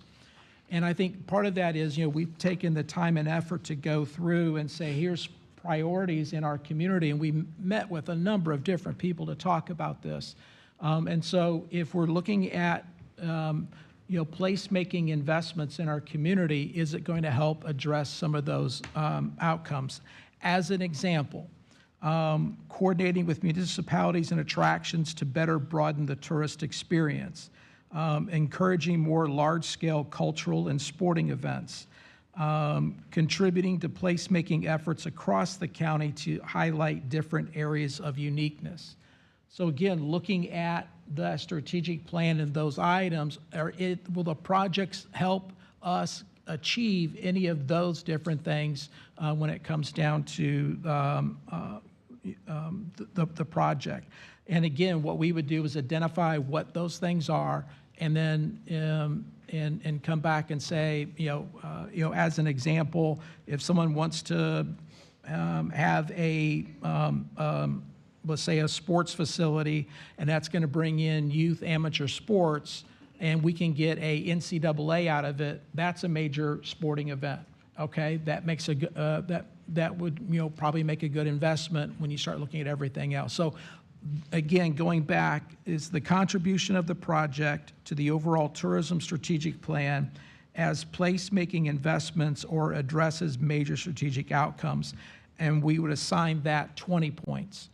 And then the last is the extent that the project achieves geographic distribution of the funding throughout the county. And again, that goes back to what Mayor Hibbert said, but I think the rest of you would agree is, that again, if you took everything else that's there, and everything's equal, are we going through and we've got things throughout the county?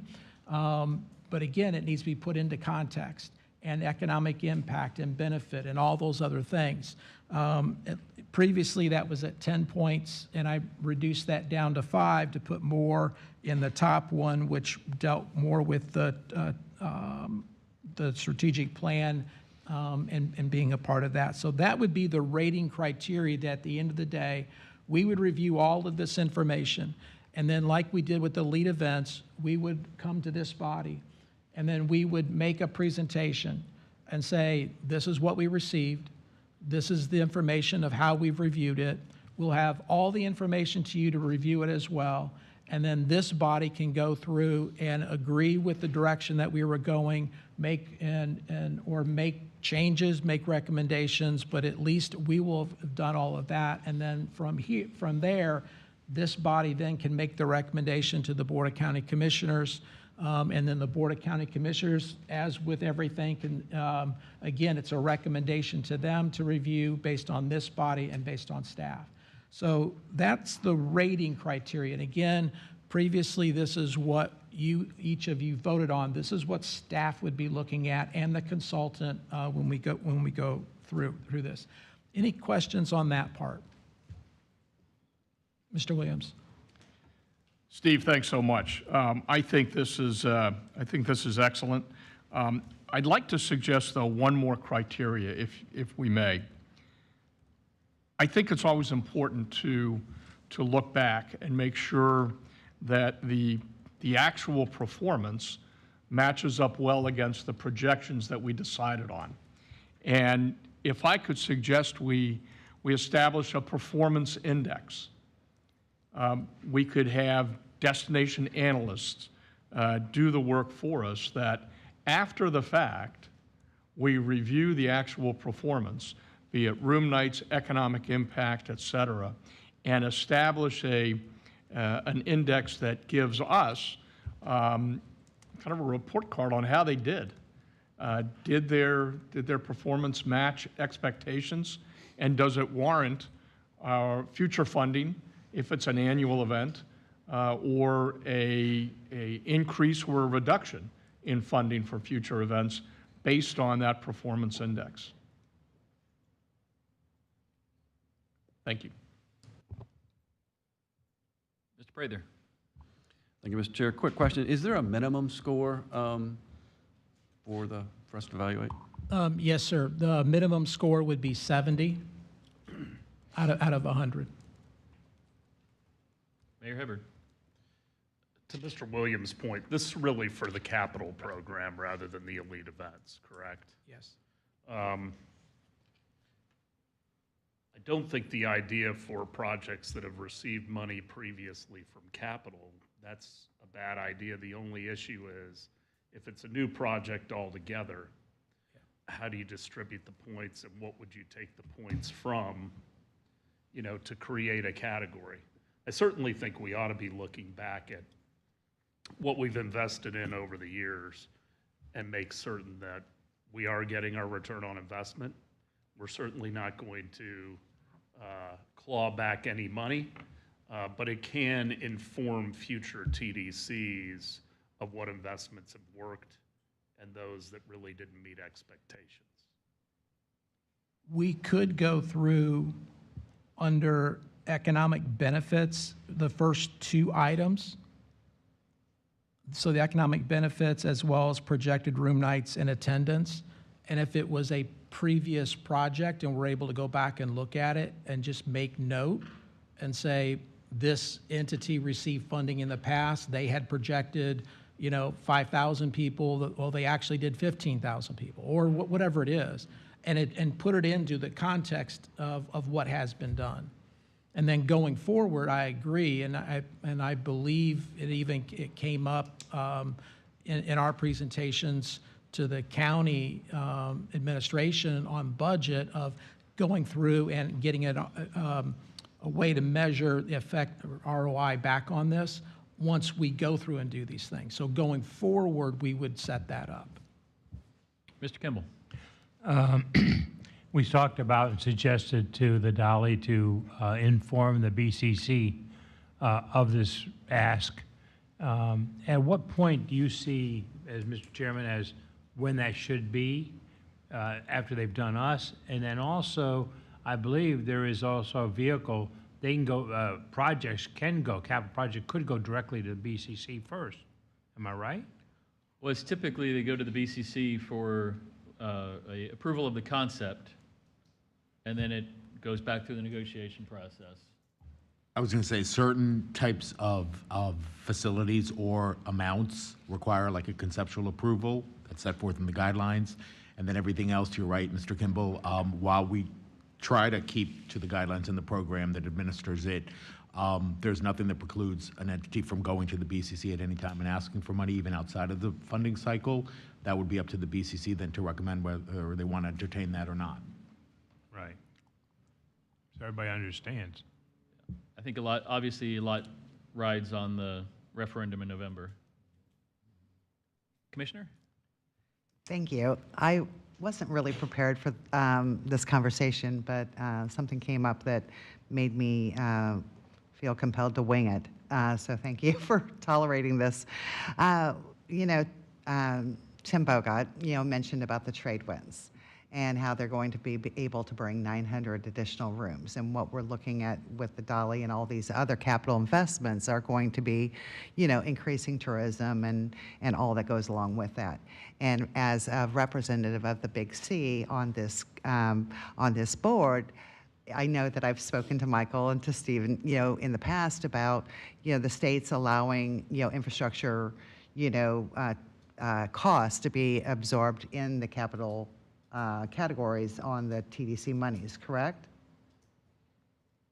There was a statutory amendment a few years back. The board has not, and I don't recall the TDC recommending that the board include that in the plan, but it does allow for some type of infrastructure type improvements. It's tied to a study. There's some statutory requirements that need to be met in order to fund it, but that's not included currently in our tourist development plan, which would be the first step to be able to look at those type of projects. Well, and I guess what I'm concerned is we're approving something that, I actually think would be a worthy cause for us to incorporate into our board. When we look at attracting tourism and what that means, the only way it happens is if we get the buy-in from the residential side of those communities. And we're going to continue to have deteriorating products, which is going to deteriorate our income from our tourism. So when I think I've worked with Tim for years on these issues. And, we have the cheap direct flights in and out of Tampa Airport because of our tourism destination designations. And we have these amazing museums that get funded from our tourism. And I love our arts and our ecotourism and all the other avenues that we're going into. But if we don't have better products, and I am so jealous that of Mayor Hibbard and being able to say that they have a good hotel product that they can drive income from. That's not something that the Bear Island communities can boast on. And it's a shame because I think that we're missing out.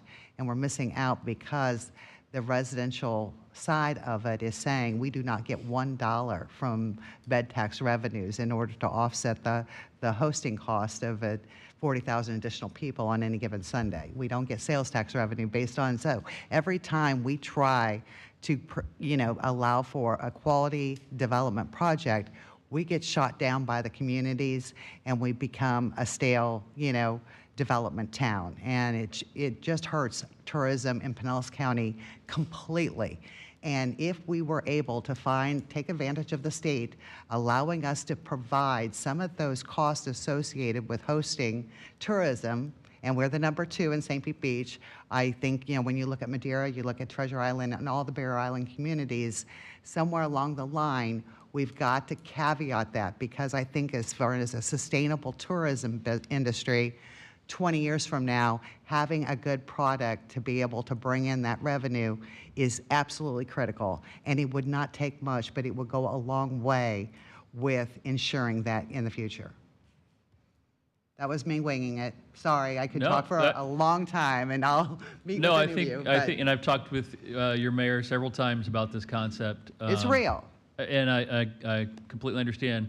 I think it's a completely separate topic from what we're talking about with the guidelines as far as these capital projects, as far as what is allowable under our tourist development plan.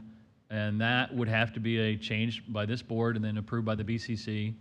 And we are having a joint meeting next month with the BCC, and that'd be an opportunity for some of these open conversations about that. It will be and I don't want to get too deep into it, but it will be a substantial change. And if we go too far down that road, because you say it's just a small part, but then there's 24 municipalities that will disagree and want a piece of that, then I would tell you that probably, well, I don't want to overblow it, but the thought about museums and aquariums and other tourists that we traditionally think of, that program would be severely impacted. Let me just say that.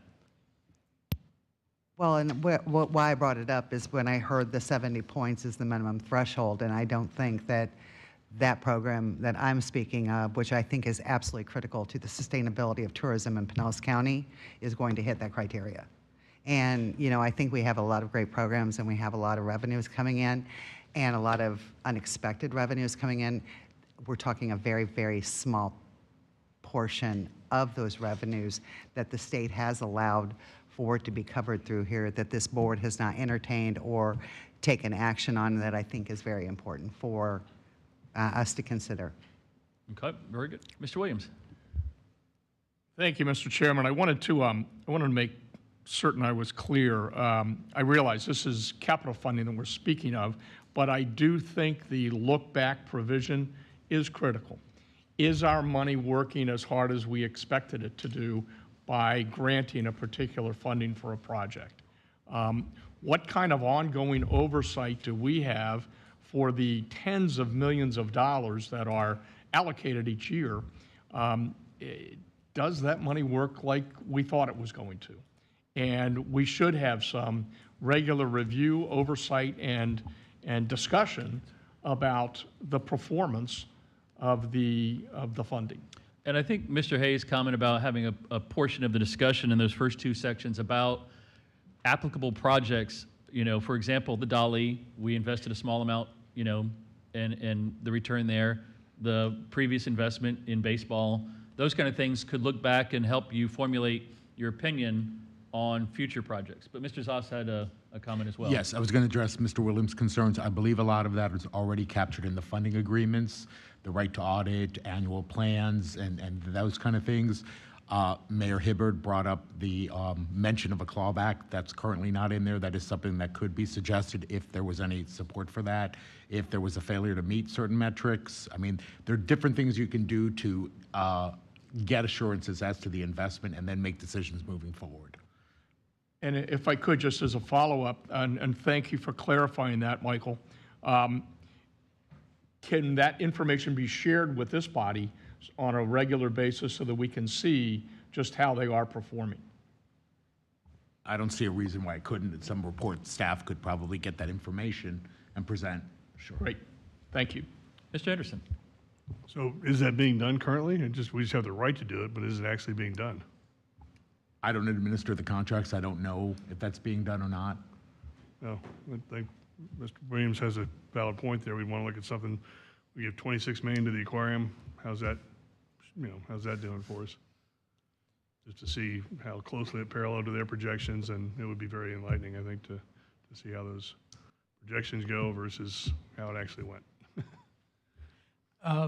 And those are all great points. What I'll do is I'll get with staff. I know on the marketing side, we go and keep track of that because there's deliverables in each of those cases. But I think some of the other ones, if it related to attendance and or room nights and or the economic things, just go back. I don't believe it's been set up, so that's something we'll have to go through and do, but I don't disagree with that. Further questions on the actual rating criteria and guidelines that we're going to vote on in a minute? All right, I'd move approval. Mr. Hayes? I was just going to say, thank you for the quick response there. That I did have one other section to Okay. cover, if you don't mind. Oh, okay. And hopefully that'll be just as easy. This one has to do with the minimum thresholds to be considered for funding.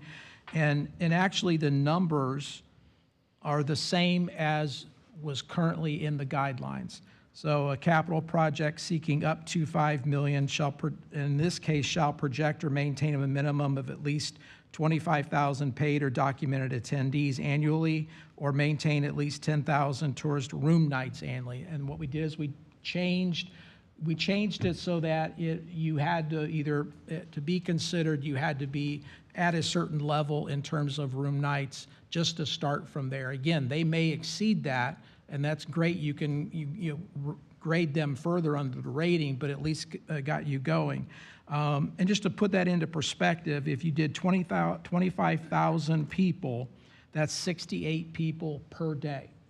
That's, and 136, I'm sorry, and 27 rooms per night.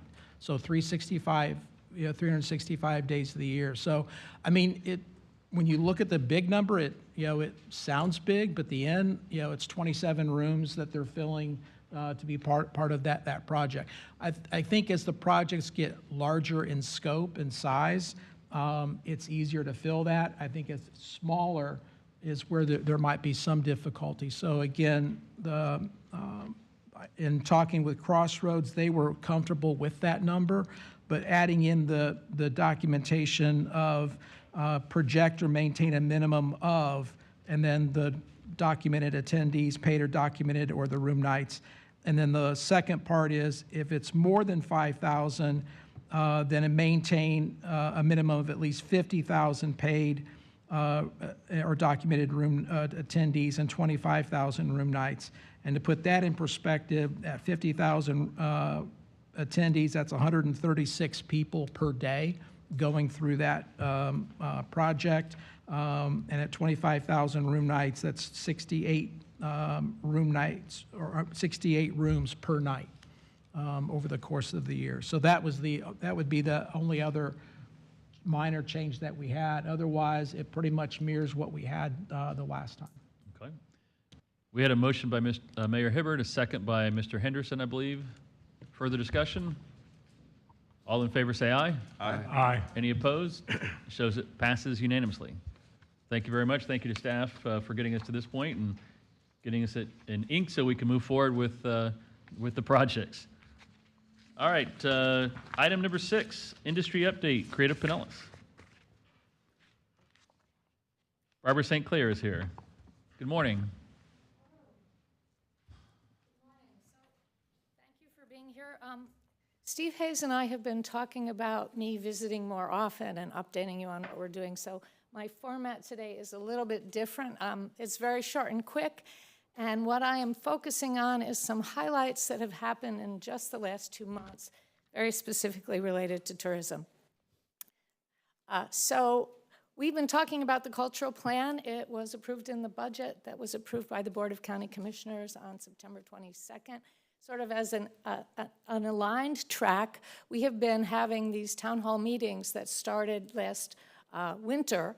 We had 6 of them on different topics of the arts, and they culminated with a town hall meeting last week. It was originally supposed to be September 30th, but of course the hurricane changed our trajectory a little bit. We had close to 100 people, and we had a presentation from a certified cultural planner talking about why a community wants to do a cultural plan, what you might get out of it. And it was very excellent. We also had panel reports on the different topics, which was art in public places, performing arts, arts and equity, and arts and tourism. And our panelists included the wonderful Carmen from BVK, who presented the new campaign that Visit St. Petersburg Clearwater is doing that really features the arts. Additionally, we're in the process of writing the RFP to hire the consultant, and Steve is reviewing some of the basic ideas of what we will put into that RFP. And I will be reporting on the status of that next time you see me.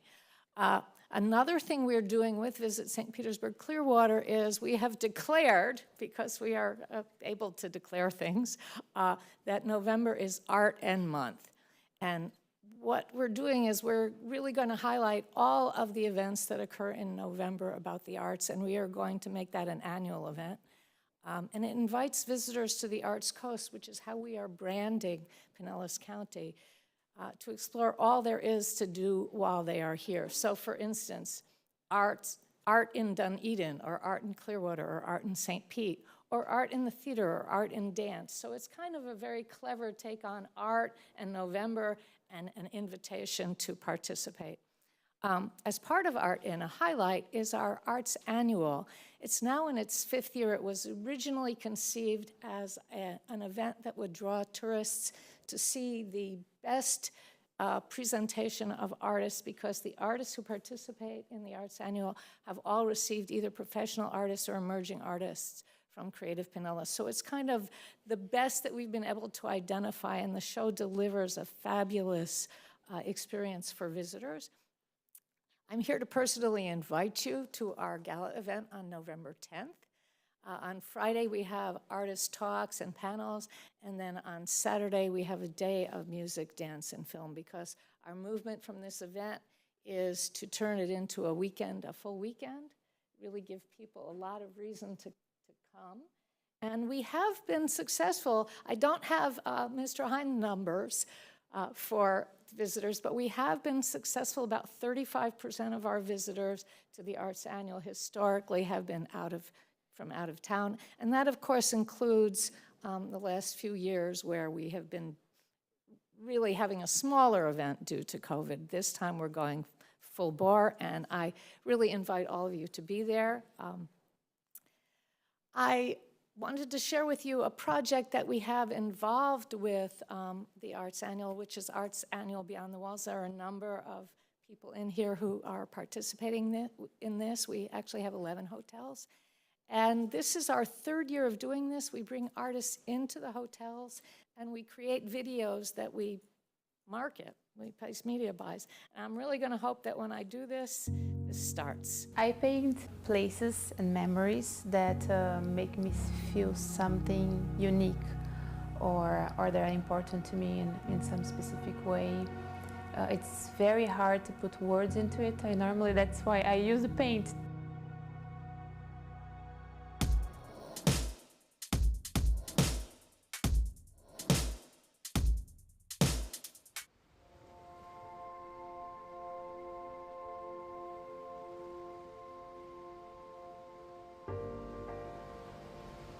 I love how our perception of the place changes depending on how people use the place and what they're doing and how they're doing it, and the kind of energy flow that is happening at the place, and that flow, it's what inspires me. I think the reason people come to the Dawn is an escape from reality. This place is so special. It really allows you to take a break from your everyday life and be in a slice of paradise, much like Patricia's paintings, which allow you to escape into these dream destinations. Her paintings have a really dreamy aesthetic, and I think when you're at the Dawn, you really feel that. When our guests come to the hotel and ask us, what do you recommend doing here? A ton of what we recommend involves the art community of Pinellas County, whether it be the Dali Museum or all of the museums in the downtown area. We'll always recommend that they go do that. Art is everywhere in Pinellas County. We have so many artists, and we have so many people that love art, and so many organizations for the art. We have a beautiful community here. Something really unique about the Dawn is that it's on its own private beach in a really residential part of the community, so it really allows you to feel like you're in your own slice of paradise. When I brought my paintings to the Dawn last year for the Art Beyond the Walls, it was my first time to go inside the Dawn, and when I came inside, I was amazed. I was like, wow, that place is like, it's something. I was so inspired, I had to go home and paint it. So we feel so lucky to have Patricia's artwork available in the shop. So it's not only displayed beautifully in our lobby, but they're able to take a piece of the Dawn and of Patricia's beautiful work home with them. I like the idea of my work being in a resort, a hotel, because instead of only at a gallery, because this way, even people that don't normally go to museums or galleries have the opportunity to see it and maybe get inspired by it.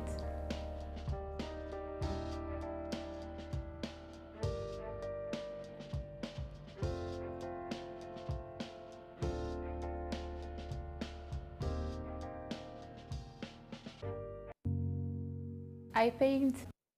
So that also is promoting our Arts Navigator. I want to share with you that Patricia has made probably about $10,000 in sales from her relationship with the Don. They asked if they could have her again for a second time. So this is the Arts Beyond the Walls is a really wonderful way of bringing arts and tourism together. And as you saw in the ad, it promotes the artist, it promotes the hotel, it promotes the destination. And so we really think that's a very successful program. And then something, that we're really proud about is a new activation that we're doing with Visit St. Petersburg Clearwater.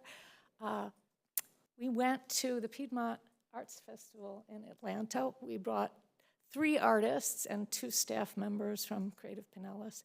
There were 60,000 visitors. We sold $3,000 in art. The artists generated hundreds of new followers and multiple sites visits, and over 100,000 impressions. And we're going to go to Orlando with Visit St. Petersburg Clearwater in November. So we're really connecting arts and tourism in a very, very dynamic way. And it goes back to some of the reporting, some of the research that Steve and his group have done, is that when people come, they want authentic experiences. They want to have something that they engage with that is unique to that community that they're visiting. And then finally, I wanted to share a really exciting project that is just getting started. We have 2 muralists painting at Gate 12 at PIE, Leo Gomez and Laura Spencer.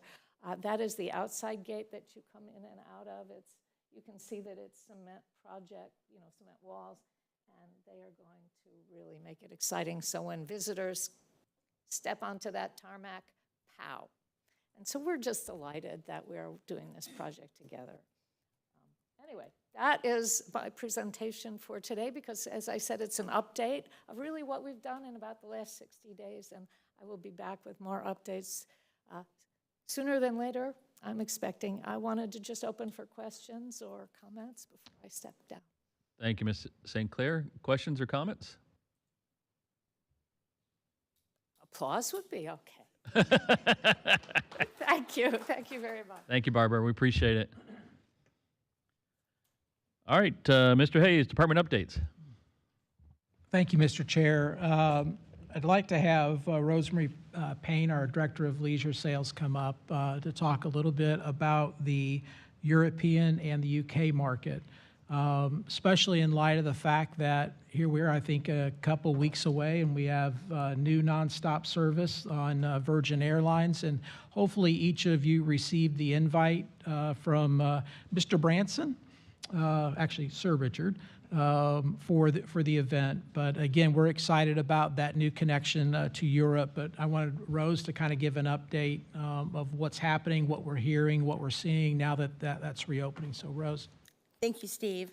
Good morning. Thank you for the opportunity to be here today to talk to you about our international markets. I'm actually going to touch on Canada as well as the UK, Ireland, and Central Europe.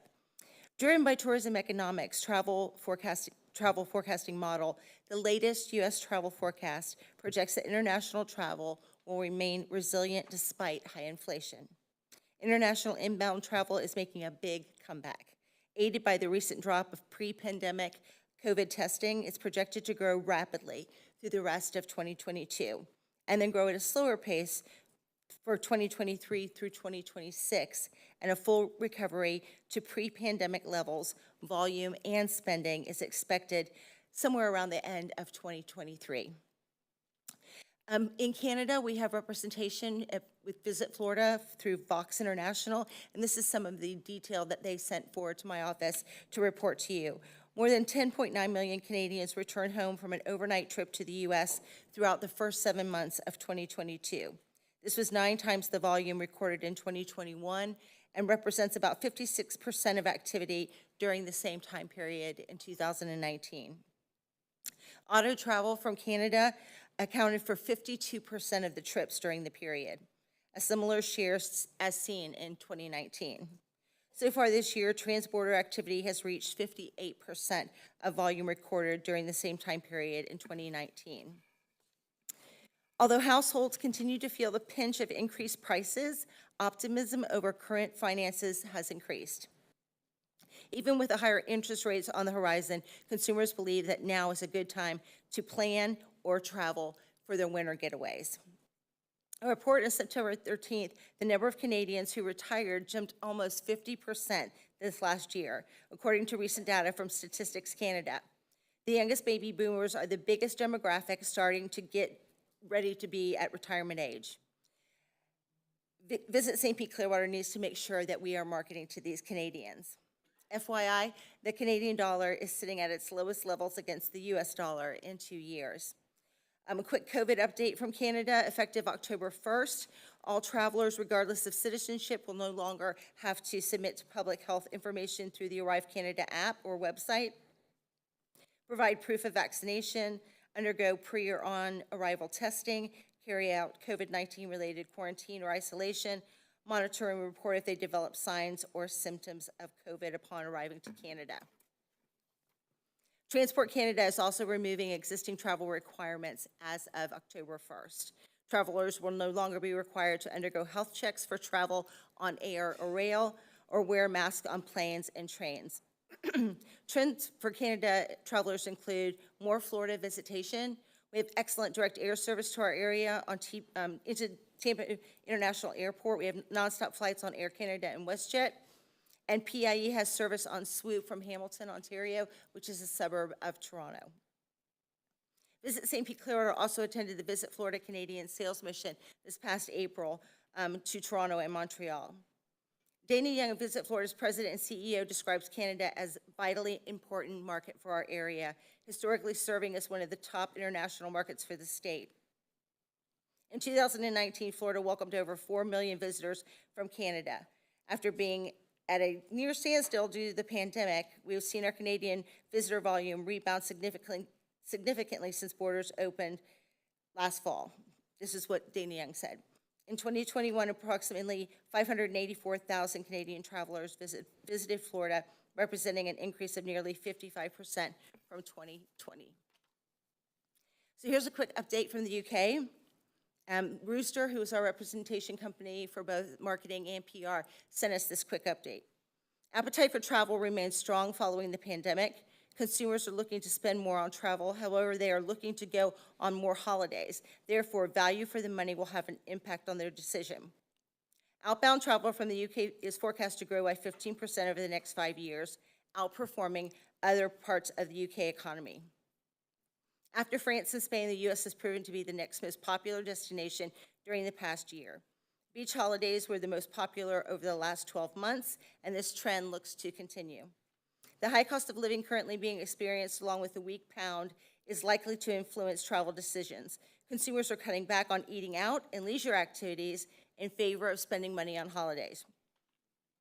Climate change and sustainability are becoming increasingly important when making decisions on where to travel.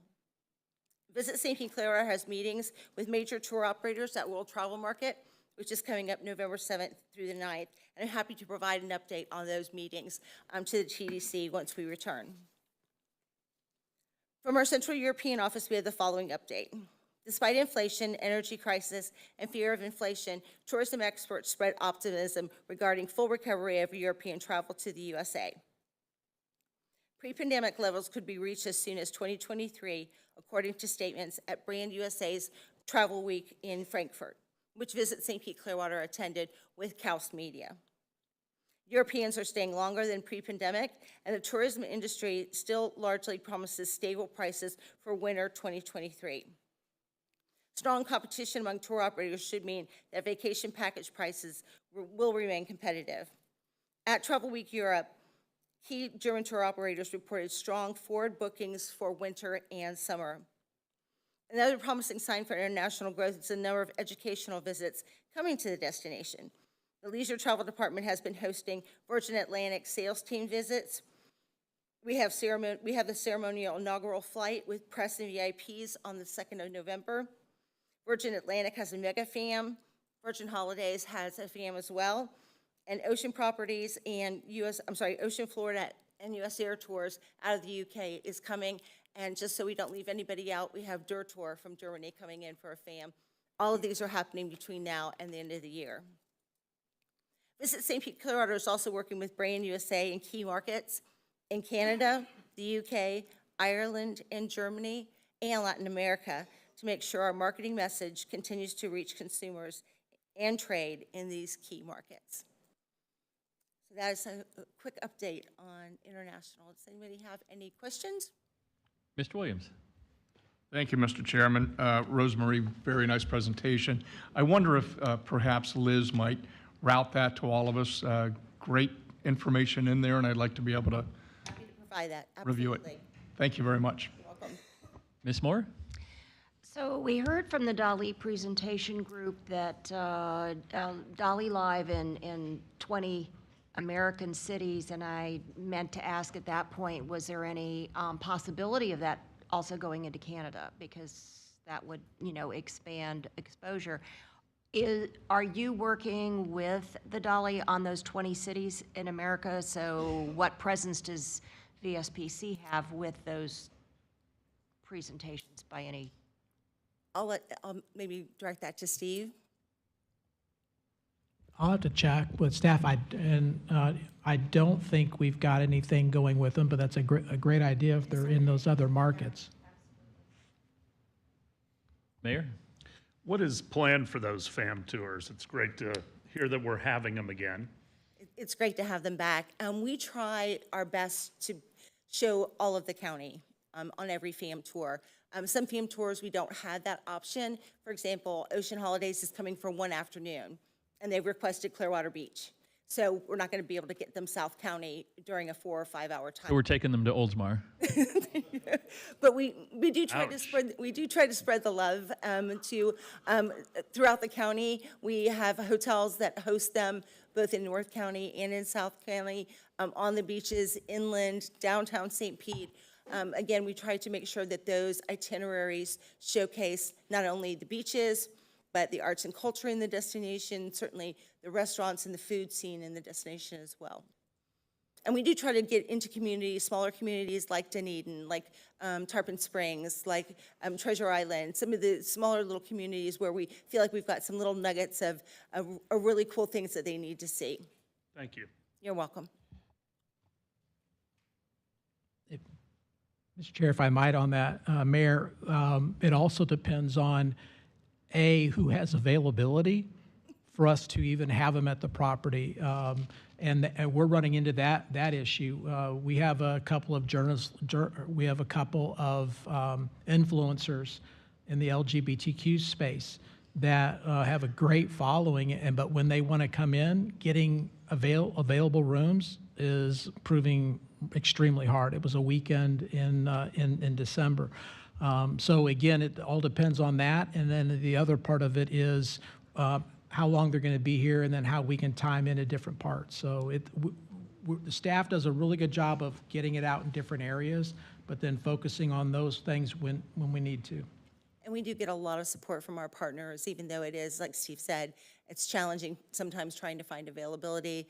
Even transportation can sometimes get a little difficult if they don't have enough drivers.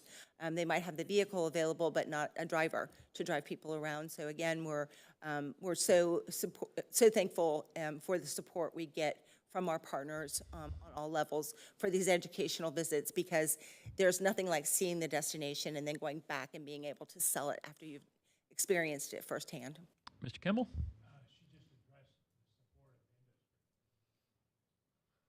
Yeah, the industry's been really great, not only to leisure travel. LATAM market has a lot of FAMs going on, as well as media, as Steve mentioned. So and meetings and conventions are always having people in the destination. So again, we are so thankful for the support of the community. Anything further? Thank you very much. Thank you. All right, Mr. Chair, the next item was, so the last meeting, and we gave an update on the advertising and what we were doing. Mr. Kimball brought up, well, are we doing any advertising on the M&C side? And we are, and we just did not have it as part of that presentation. So we've asked Carmen Boyce with BVK to be here to kind of talk about that messaging out to the M&C market, and which I think you'll all find beneficial. Carmen? Thanks, Steve. Good morning. Happy to be here and share this with you. You may remember last year when we presented the plan, we really worked closely with the marketing and sales teams at Visit St. Pete Clearwater to really determine our path, what we wanted to do to support the sales team, what were our goals and strategies. And we're going to continue down that path moving into 2023. One of our top priorities is always to work very closely with the sales organization. We want to make sure that the efforts that we're doing is softening the sales. We want to make sure that meeting planners and the decision makers are seeing our message, that they're familiar with, what we have that's new and different, and stay top of mind. Where possible, we want to focus in on some of our key geographies. We know association planners are heavy in DC and Chicago, so we try to heavy up there where possible. We want to make sure that we're feeding that funnel. We want to look not only at just being out there and being aware, but we want to make sure that we're driving and providing leads to the sales team where we can. We want to build that database. We want to make sure, too, that once we get those leads and we're getting people interested, that we're continuing that dialogue with those planners, knowing that meetings can be planned very far out in advance. And we want to make sure that we're actually talking to decision makers wherever possible. We know that the planners can be influencers, but ultimately there are decision makers that they have to convince to come to our destination. We saw some movement, I think you guys have heard from the sales team that incentives have been really a very strong area for us, so we're going to continue in the incentive space. We saw a nice uptick, and we're able to take advantage of that during COVID when people could not travel to other warm weather destinations. They could come here, so we want to keep them coming here. And that goes hand in hand. A lot of those same planners that are doing incentive are corporate planners, and then of course associations are always big for us. We want to make sure that we're out there year round. The sales team is always out there doing FAMs, cold calls, and participating in trade shows. So again, we want to be out there when they're out there. Last year, with the money that we had, we wanted to really focus in as best we can with a key partner, and we moved forward with North Star. We were able to really maximize that relationship, knowing that they're a leader and help us really spend our money as best we could there. So we were in the Incentive Magazine in the spring and fall, again getting to those incentive planners. We did webinar sponsorships where we sponsor a webinar where planners sign up to participate, and we actually get to present for up to 5 minutes, and then we get the leads from all those people that participated in the webinar. So it's a really great way to get our message out, but also get leads. We also participated in other lead gen activities as well as emails. Every year we want to be in CVent. We've got a standard participation that we're doing with that so that we can stay right in front of meeting planners and get leads that way. Planners in Florida are very important. They represent a big portion of our meetings and conventions business. So we want to make sure that we are present with FSAE. So we stay in their print ads and stayed in their emails last year. In Chicago, as we mentioned, Chicago, the association forum there, we wanted to make sure that we were in front of them as a key area for association planners. So we were in their magazines, emails, and banners. We also went to IMEX last year and did a geo-targeted program around IMEX, targeting people that were there, and then we followed them with our messaging for 30 days.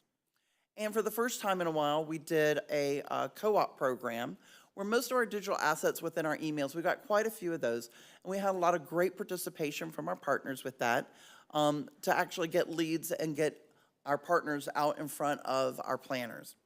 We had great success with the number of clicks that we got.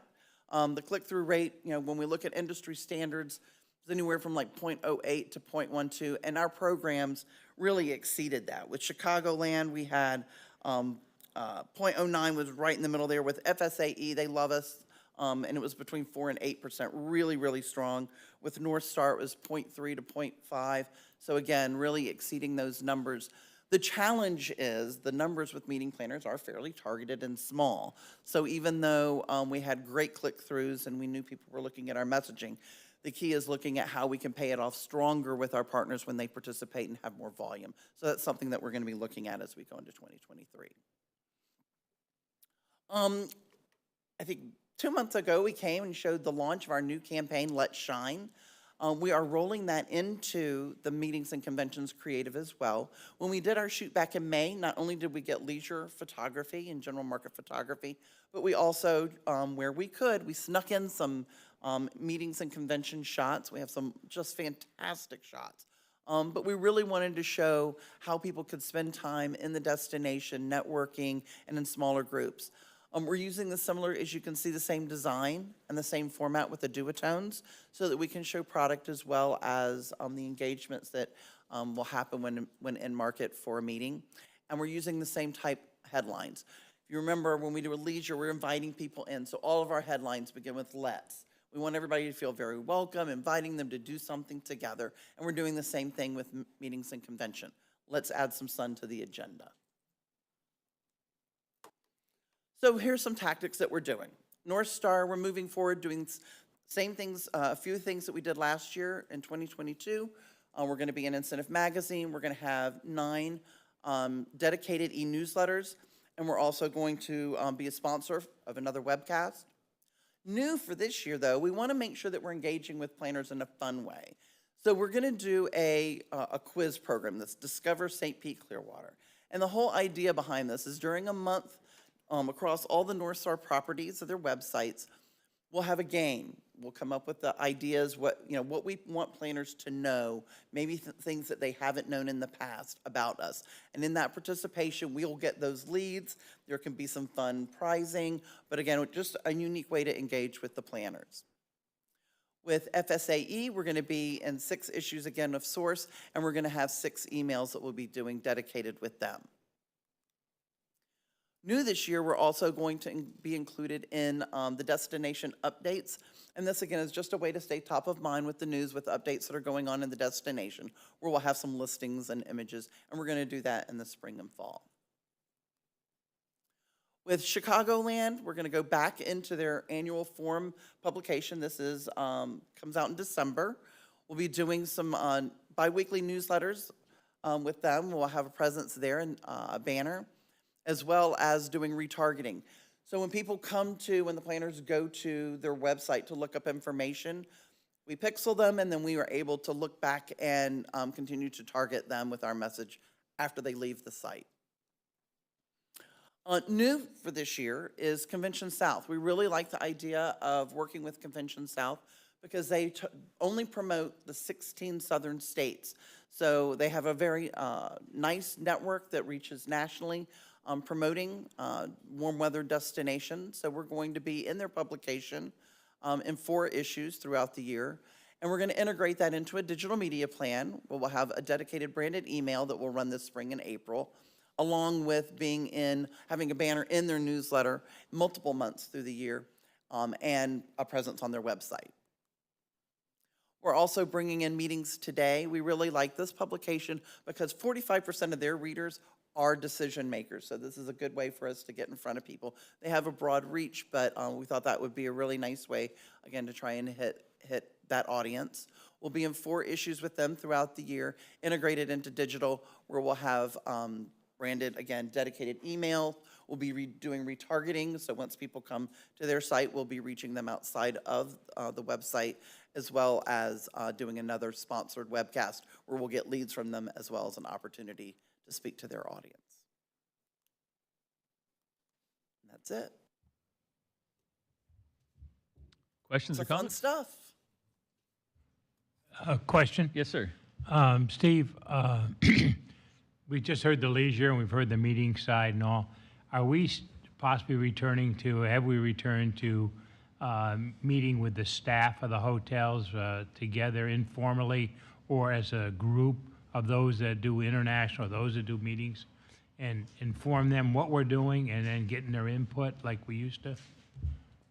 Not us, but the workers that actually make it all happen. Well, a great example is, I think it's November 1st, don't hold me to the date, but they're pulling all the meeting folks together where typically we say we're going to the following shows next year and who wants to go with us. And we're going to do that as a afternoon event, and I believe we're at the Hilton Carillon Park.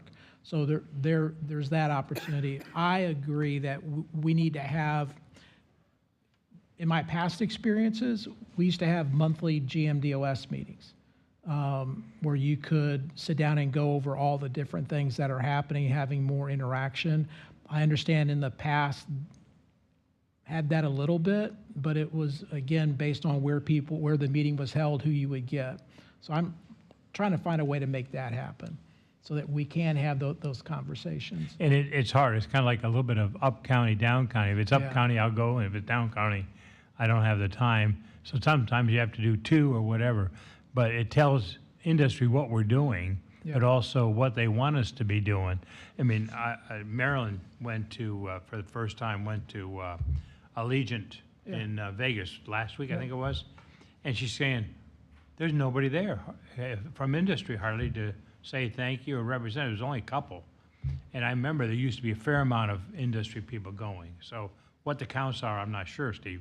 But in the same token, that's what she responded. That's why I'm asking the question, to say thank you. We got Virgin coming in, and we ought to be doing things with industry people for that. So I'm not sure what that invite was, but do we have invites for those people that are participating in it? Yeah, like on the Virgin event, that was very limited. I don't know. Yeah, in terms of the number of people they were going to have in total. Strange on the Allegiant event because there was at least 8, 9 partners that were there. Maybe she thought there should be more because they deal with a lot of us. I'm not sure what the numbers are. Yeah. But that was her comment. Anything further? Thank you very much.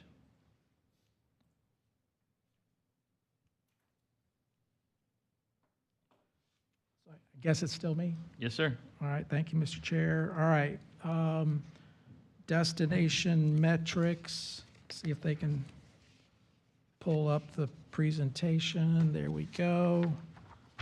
And the guys in the back are always really good about driving, so I'll let them click to the next slide. All right, looking at tourist development tax collections, this is through August, which means we have 1 month left to go. For the month of August, we were at 6.1 million, which was up significantly over the same time period last year, which was 5.2 million. Which is interesting because that's different than what we had seen the previous 3 months, where it was just a little bit up. A rather big jump in the month of August. Year to date, we're just shy of $90 million. And I did something real quickly as I looked at September of the last 3 years. September last year, we did 4.9 million. The year before was 3. The year before that was 3.3. So let's just say we're even with last year. So that's going to put us right at, let's just say $94 million for the fiscal year, which is, huge. And again, when you look at everything, when we get into the lodging, occupancy, and ADR, you can see where it's driven by the ADR. Next slide. Again, I've added this. This is by the different cities within, or the areas within Pinellas County. The August number for 22, and then also 21, and the percent change. So you can see, overall, pretty much, double-digit increases across the board. I think the only one that was a negative was Bel Air Beach Bluff and Shores, and that was down minus 1%. Next slide, please. This shows destination metrics for lodging, and Ms. Moore, I included the vacation rental and hotel together, in the same table, so you can kind of see what happens there. So you can see occupancy at the hotel and vacation rentals in August of this year as compared to last year, and then the year 2019. And again, in the comparison standpoint, I'm hoping after this year we can stop putting 19 in there and just go, and will be 22 and 21. In this case, you can see also for rate. Again, the rate was significantly more than 21 as well as 19. And in vacation rental, it was more than what you had in the hotel side. Going to beach and inland, you can see where the differences were there in terms of both not only rate and occupancy, but ADR. Next slide. This goes back to vacation rentals, and this one I just wanted to show specifically. Look at the bottom two numbers, RevPAR and average length of stay. And again, and Doreen, I don't know if it matches up with what you're seeing, but this was just for the month of October. Go to the next slide. And this one looks at pace. So this looks at business that is on the books as of October 24th of 2022 compared to the same time period of last year. This is where our business is November through January. So you can see occupancy is running about flat, but rate is up 15%, RevPAR is up 16%, length of stay is up 2%. So that's a kind of a forward-looking pace from the vacation rental side. I really wish I could get STR to do the same thing. They have a forecast, but it's not anything like this. Let me go to the next slide. Again, this is just more or less showing occupancy, so you can just visually see it. Interesting enough, I do have September in here because we do have those numbers. And on that, it is a little bit above where we were last year, and then in 21 as well as in 2019. And then go to the next page or slide, and that's ADR. You can see again significantly up across the year. Next slide. All right, when we look at our visitor profile, pretty much this even. Right, when I say that, really not much in significant differences, with the exception of average income. August of last year was 95,000. This year was 116. But you look at the percent that stayed overnight was just down a little bit. Mean nights was roughly flat. Mean days was roughly flat. I mentioned this last month. Decision time to arrival. From the time that they make their decision to the time they actually get here is increasing. So we're seeing that booking window increasing. Party size was pretty much the same, as well as dedicated spend. I've asked in the past to see if we could parse out the day trippers, so we can see overnight visitors only. It says 39% stayed overnight, and the day trippers are factored into the number of nights stayed, and it's 2.1. Well, the people that stay overnight are staying much longer than that. So it's very deceptive and very confusing. If we could see day trippers and what they spend, and we could see overnight visitors and what their metrics are, it would mean a lot more to the TDC, I think. All right. It's really hard for me to extrapolate that information out of those numbers.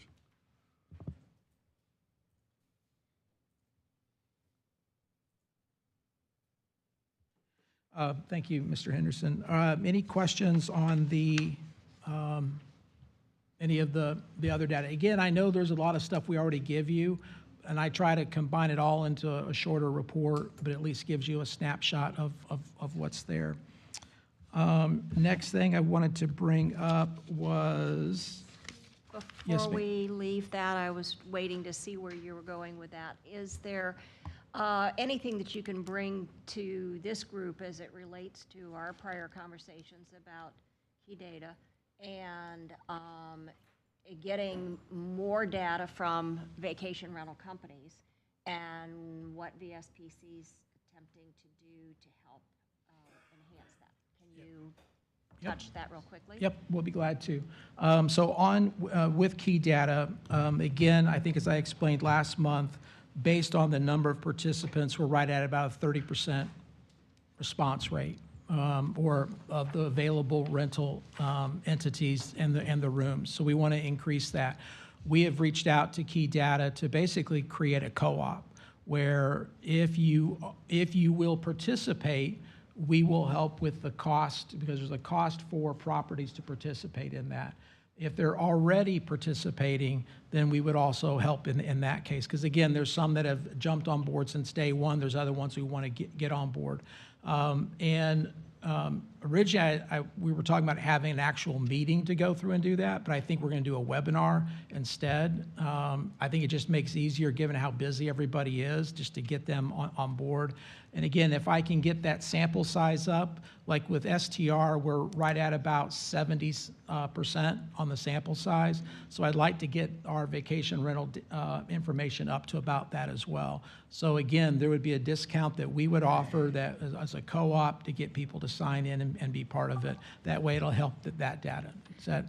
Yes, thank you for sharing that, just, for the hoteliers and so forth, and that comparison that, it's great to have data, but if you've got such a small, not skill set, but such a small data set that, what are you really looking at? So by getting that up and getting, more participants, that's extremely important.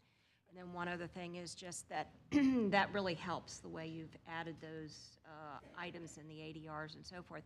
Would there be any way to, maybe not initially, but as this increases, add the lead time in terms of, how far out are people booking as it relates to vacation rental? Just. Yep. Thank you. And thank you again for taking that initiative to get this done, because I think it's extremely important. Well, since it is that time of year, i.e. elections, we all know that in polling or whatever that's out there, there's predictions made, on elections, and that are sometimes wrong, but they're able to make it with, 20% is a good number when you get down to things. I like it being a lot higher. So getting a sample size and getting more people involved, I think paints a truer picture, even if it's the same story. You can say you've got a better picture of what's there. Next time, I just wanted to talk about, and I know Mr. Kimball and Mayor Hibbert brought it up, was Hurricane Ian, and I just wanted to communicate back to all of you that hopefully you received the communications that we were sending out. We were trying to send out twice a day, once in the morning, once in the afternoon, of what we knew was going on, and basically taking that information and that we were getting from Emergency Operations Center, so there wasn't a mistranslation of what was happening. The other element was going through to find out evacuation. Again, we went into the Emergency Operations Center on Tuesday. And at that point, they were wanting to, this is when it looked like we were still squarely in the eyes of the storm. And they were really trying to get an idea, even, Saturday, Sunday, Monday, how many visitors were still in town. And it was interesting. I talked to a few hotels, and, it was a great weekend, sun. You had on Clearwater Beach, you had the boat races, and National Weather Service was out there broadcasting, and it was showing calm, like water was like glass. And they're like, well, we don't need to go leaving anywhere. On the other hand, people started leaving on Sunday. By Monday, you're pretty much at that point, most everybody was gone. Tuesday, everyone was gone. And if you look at your occupancy levels for STR for that time period, that certainly reflects that. There was just a migration from the beach to inland. And just so you guys know as well, when we pulled together who had availability on the lodging side, we only looked at properties that were in non-evacuation zones. So we actually have the database that we know by property if they're A, B, C, D, whatever it might be. And then we're able to provide that and let them know, via our website who's got availability. Plus, the folks in the information center were able to go through and utilize that. For afterwards, so this is my first time being in the ops center here. And I think this is our first time being in the ops center since it's Irma. And so one of the things that we're going to be working on is how can we better provide that lodging information and knowledge in real time, because it relied upon bodies to call and reach out to people. And if I can get it electronically with technology, that I think tells a better story because it'll be right at our fingertips. And that includes availability post-storm as well, because that was the other question is, okay, it did miss us. We did have, some wind damage, power outages, things along that line, but we're already getting the calls of people looking at lodging because I don't have a place to stay in Sarasota or Venice, and then the folks from Fort Myers and Naples and Charlotte and all of those places. So to be able to better show that and portray that information. So as an example, for Visit Florida, they have an agreement with Expedia, and of course the governor was pushing that. When I went into and looked at Pinellas County, it only showed one property, and it was like, whoa, that was kind of like an eye-opener. Is either we're really full or do we have people not participating? So we got to figure that part out. The other element is Airbnb does something as well, but that one we weren't able to participate in because we were in an emergency, one of the disaster zones. So they only were taking people outside the disaster zone. So it was, everywhere from Pensacola to Madison County to, Gainesville, places that definitely were not within the hurricane's path. So again, we want to make sure that we're able to communicate that stuff better. Afterwards, I think you all may have heard that Visit Florida has a campaign that they're running right now that's digital and social. It's about $2.7 million. And they have 14 cities that were not dramatically impacted by Ian. And I went through, and when they listed in their press release, they had 11 cities, and there was 3 missing, and I didn't see any of our names. So I went through and I did verify they did get footage from Clearwater. They did not get that from St. Pete, but at least they had Pinellas County in that mix. So that's going on right now. It's a very simple campaign, but again, lets people know we're open, that we have business. And then afterwards, they'll be running a much larger campaign as they start pulling in probably, I think Sarasota, Charlotte, Lee County, Collier County, et cetera. And then the question came up, are we getting business? And Ms. Moore, I know you shook your head yes. And we definitely are seeing it when you look at STR. Midweek business, I just pulled up what we did for last week. Midweek business, the last 3 weeks, double-digit increases over last year.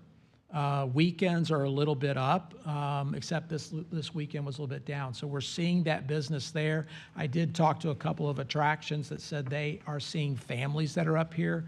And I asked about a number they thought, and they thought maybe around 50 that were up here that had from displaced. I just didn't hear from where. So we definitely are seeing that business.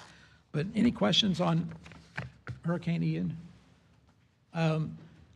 It's funny because Terry handed out the crisis plan, the TDC meeting before Ian, and that's when the chairman said, hey, keep an eye on, and we had our plan, and sure enough, next thing you know, we're actually using it. So, Again, if you've got any feedback, go through and please let us know. On November 10th, we have a joint BCC-TDC meeting.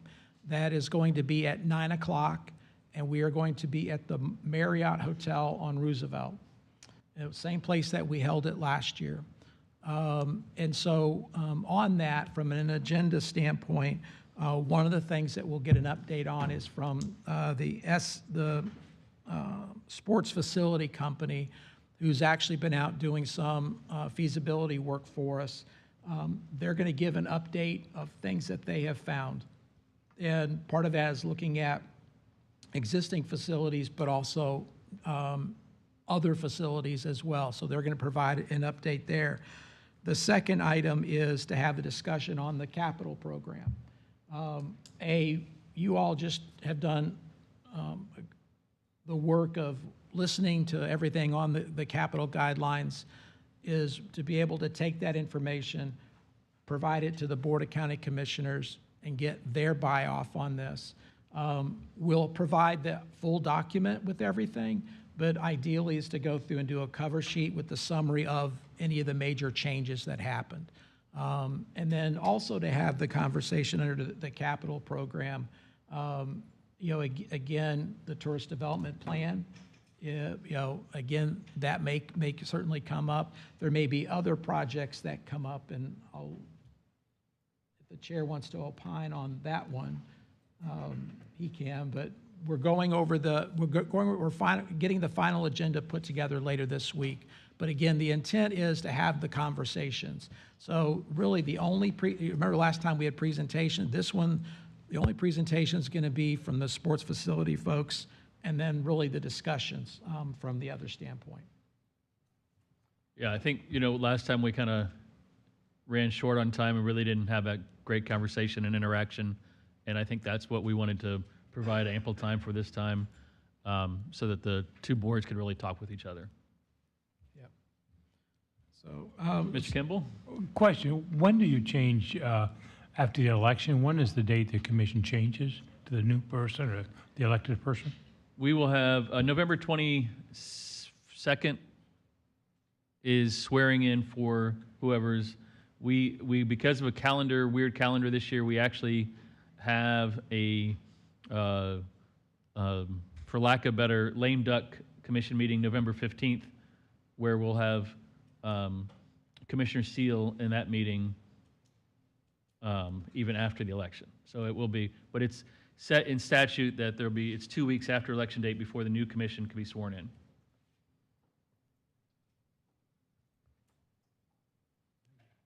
Great. All right, the last thing I want to do was go through and do a staffing update. And again, on that one, if I could hit the next slide. And this goes back to the strategic plan, and if it can look at bullet point number 3 about making adjustments to the organization to better facilitate the execution of the strategic outcomes. I know it's in strategic plan language, but essentially this is the time and effort we've taken from a strategic plan standpoint of the direction that we need to go. What are those, as an organization, can we be better focused and to achieve all the things that we're going to need to achieve over the next several years. So on that, if you can go to the next slide. Hopefully, there we go. So basically an organizational alignment. And right now, I think you all know from again, being on the TDC, we've had a number of different departments. In fact, we had a total of 9. When you went through and looked at digital communication, and you looked at advertising, you looked at all these different departments, is really to take it and consolidate it into 4 pillars. And I look at it from the pillars is that they're all going to have specific directions, and then really I'll have the ability to have 4 folks that I can then come together and help us in that direction that we're going. The first one is under marketing, and in that is essentially going through and pulling in research, advertising, digital, interactive, public relations, all the things that are marketing related, we'll pull it in under one individual, which then becomes really a chief marketing officer. The second part is sales or business development. And on that is to pull in not only what we do on the M&C side, but what we do on the global travel, also known as leisure sales or LATAM, pull that under global travel, sports, and then finally film commission. Where we are outselling, we are convincing somebody to come here to bring their thing here, is to all have that all under one roof. So that way we're better to go through and optimize the business. Those of you in the hotel business know you want to layer your business.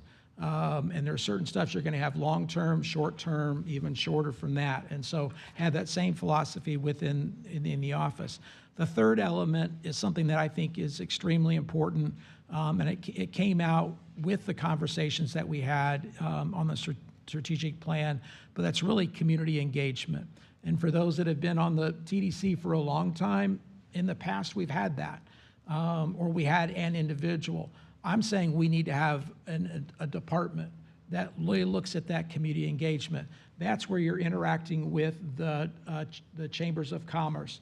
That's where you're interacting with businesses. That's where you're interacting with different municipalities. It's getting local so that, you know, we do a really good job of telling a story about what we do as a place to come visit. How do we take that same philosophy and do that here? And so really, that, you know, under that, again, the whole focus is on the community. That includes residents as well. And then finally, you know, finance and administration, really more of and it's really more of the finance and the operation. So just to kind of break that down, if I'll go to the next slide. There we go. So really, this takes each of those different pillars and then the different types of folks that'll be underneath that. So again, under marketing, your advertising, communications, digital and web, social, and then research. Under community engagement, I wanted to pay particular attention to that because that's where you put your community relations, as well as we go through and have our activations, elite events, our capital program, the chambers, all under there, because again, we're interacting at a local basis. And then on the M&C side, or the business development, I've already gone through to do that. So with some of the current vacancies that we have open, we are already in the process. Some of those have been advertised and we're interviewing folks. Some we've already interviewed and we're in hiring. In fact, on one position, they start November 11th. And again, a lot of that is what I'll call those that are in the trenches, going through to getting the work done. We did have one resignation here recently, and he is in the audience, and I wanted to recognize him. And I know Tony wanted to say something, but Tony Armour, who's our film commissioner, he really shocked me on this one.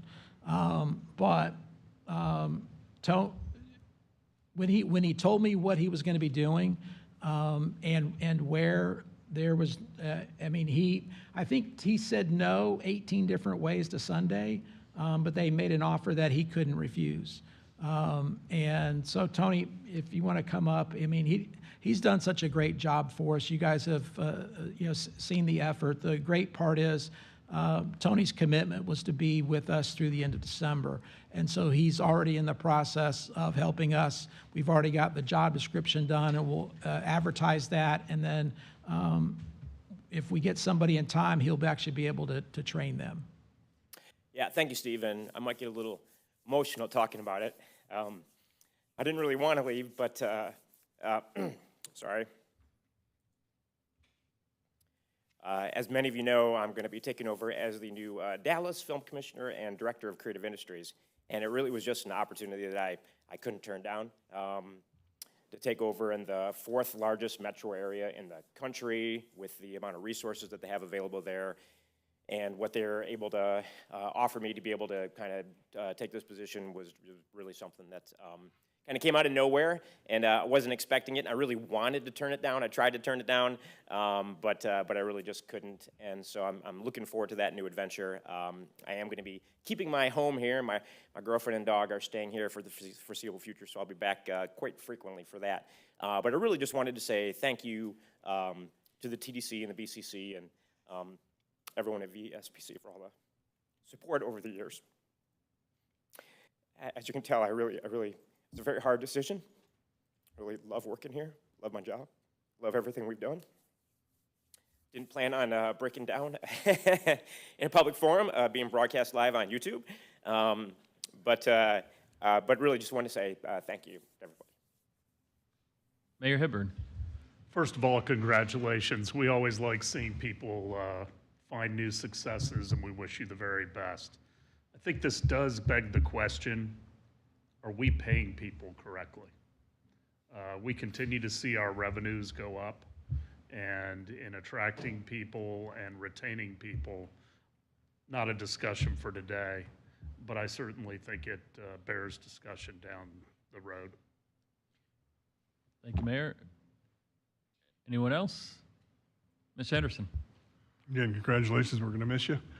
But I echo Mayor's comments. I was going to say the same thing. You know, we have a structure in the county that if you're a G whatever, this is your pay, regardless of your performance. It gives very little latitude there, and you know, he's done a great job, and he's moving on because it's got a better opportunity, and we'd like to keep him here, but we can't because we're bound by that. I don't know, what could be done to change that kind of thing. I know there's this pretty strict structure. But Yeah, we we can saw certainly, I'm sorry, go ahead, Ms. Moore. We saw the same in years past in hiring a director for the Visit St. Pete Clearwater and president. Just, how do you compete when you've got a public-private sector arrangement? So, thank you. We can certainly have a work session on that topic, probably under the next chair. We've got 2 more meetings left, and I don't know that we can, but I can tell you, at least under the current commission, I don't know what future commissions will do. I can't foresee it ever going to a model like others, like Visit Tampa Bay, where you write one check to an outside organization and they run everything. It will always be a county department here. But that doesn't mean that we can't look at the salary structure for unique departments. So, Mr. Henderson? Well, again, we're going to miss you in Texas. Well, that's what I keeping thought. your home here. That's good. Okay. Yeah, I'm keeping my place here. I got to be able to come back to Frenchie's on Clearwater Beach and play my beach volleyball whenever I can. And one of my big asks when they made the offer was I wanted to stay until January, so that there's a lot of things still wrapping up here, that I wanted to make sure was done, and I wanted to help Steve, identify the people that are going to apply for this position and give my thoughts and opinions on who those might be, and kind of help in that transition as well. That was important to me as well. Yeah, that would be, when I hire somebody, I say, yeah, definitely take care of them. So when you leave me to go back there, he'll give you the same courtesy. Yeah. Anyone else? Mr. Williams? Tony, thank you for all you've done. I know specifically at Innisbrook, you've helped a lot and put a lot of programs there, and we appreciate it. We will certainly miss you. Thank you. I appreciate it. Tony, let me add my thanks. The film festival, the creation of the department, unlike what it had ever been, the attention, the detail on these projects that you've put together has just been phenomenal. And the goal when you come into an organization, and if you're going to leave, is to leave it better than what you found it, and you've definitely accomplished that. But I would echo they don't have dolphins in Texas, so I don't know what your plan is there. But again, thank you for everything you've done. We wish you nothing but the best. Thank you. I appreciate it.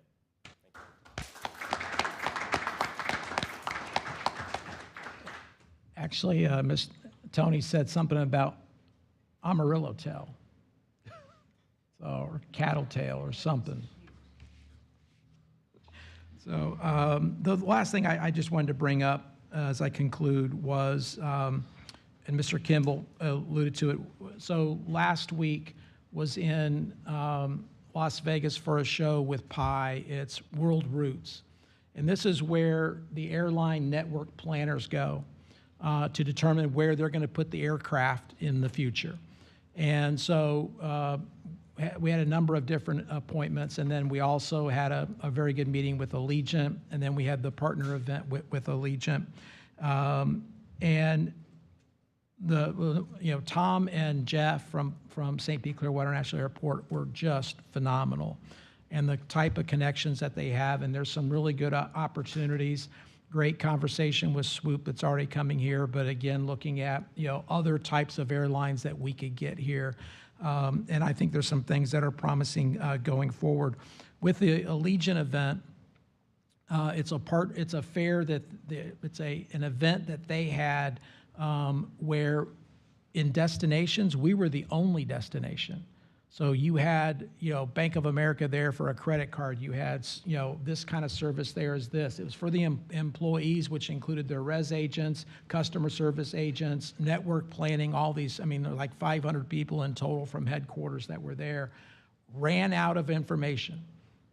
And the brand was pretty much all around everything that was going on. So a very good presence. And again, I don't know what's been done in the past, but I can just say that let's find a way to do that again, because Allegiant, I have several of my peers that are very envious of the fact that we serve 60 destinations from St. Pete Clearwater International Airport.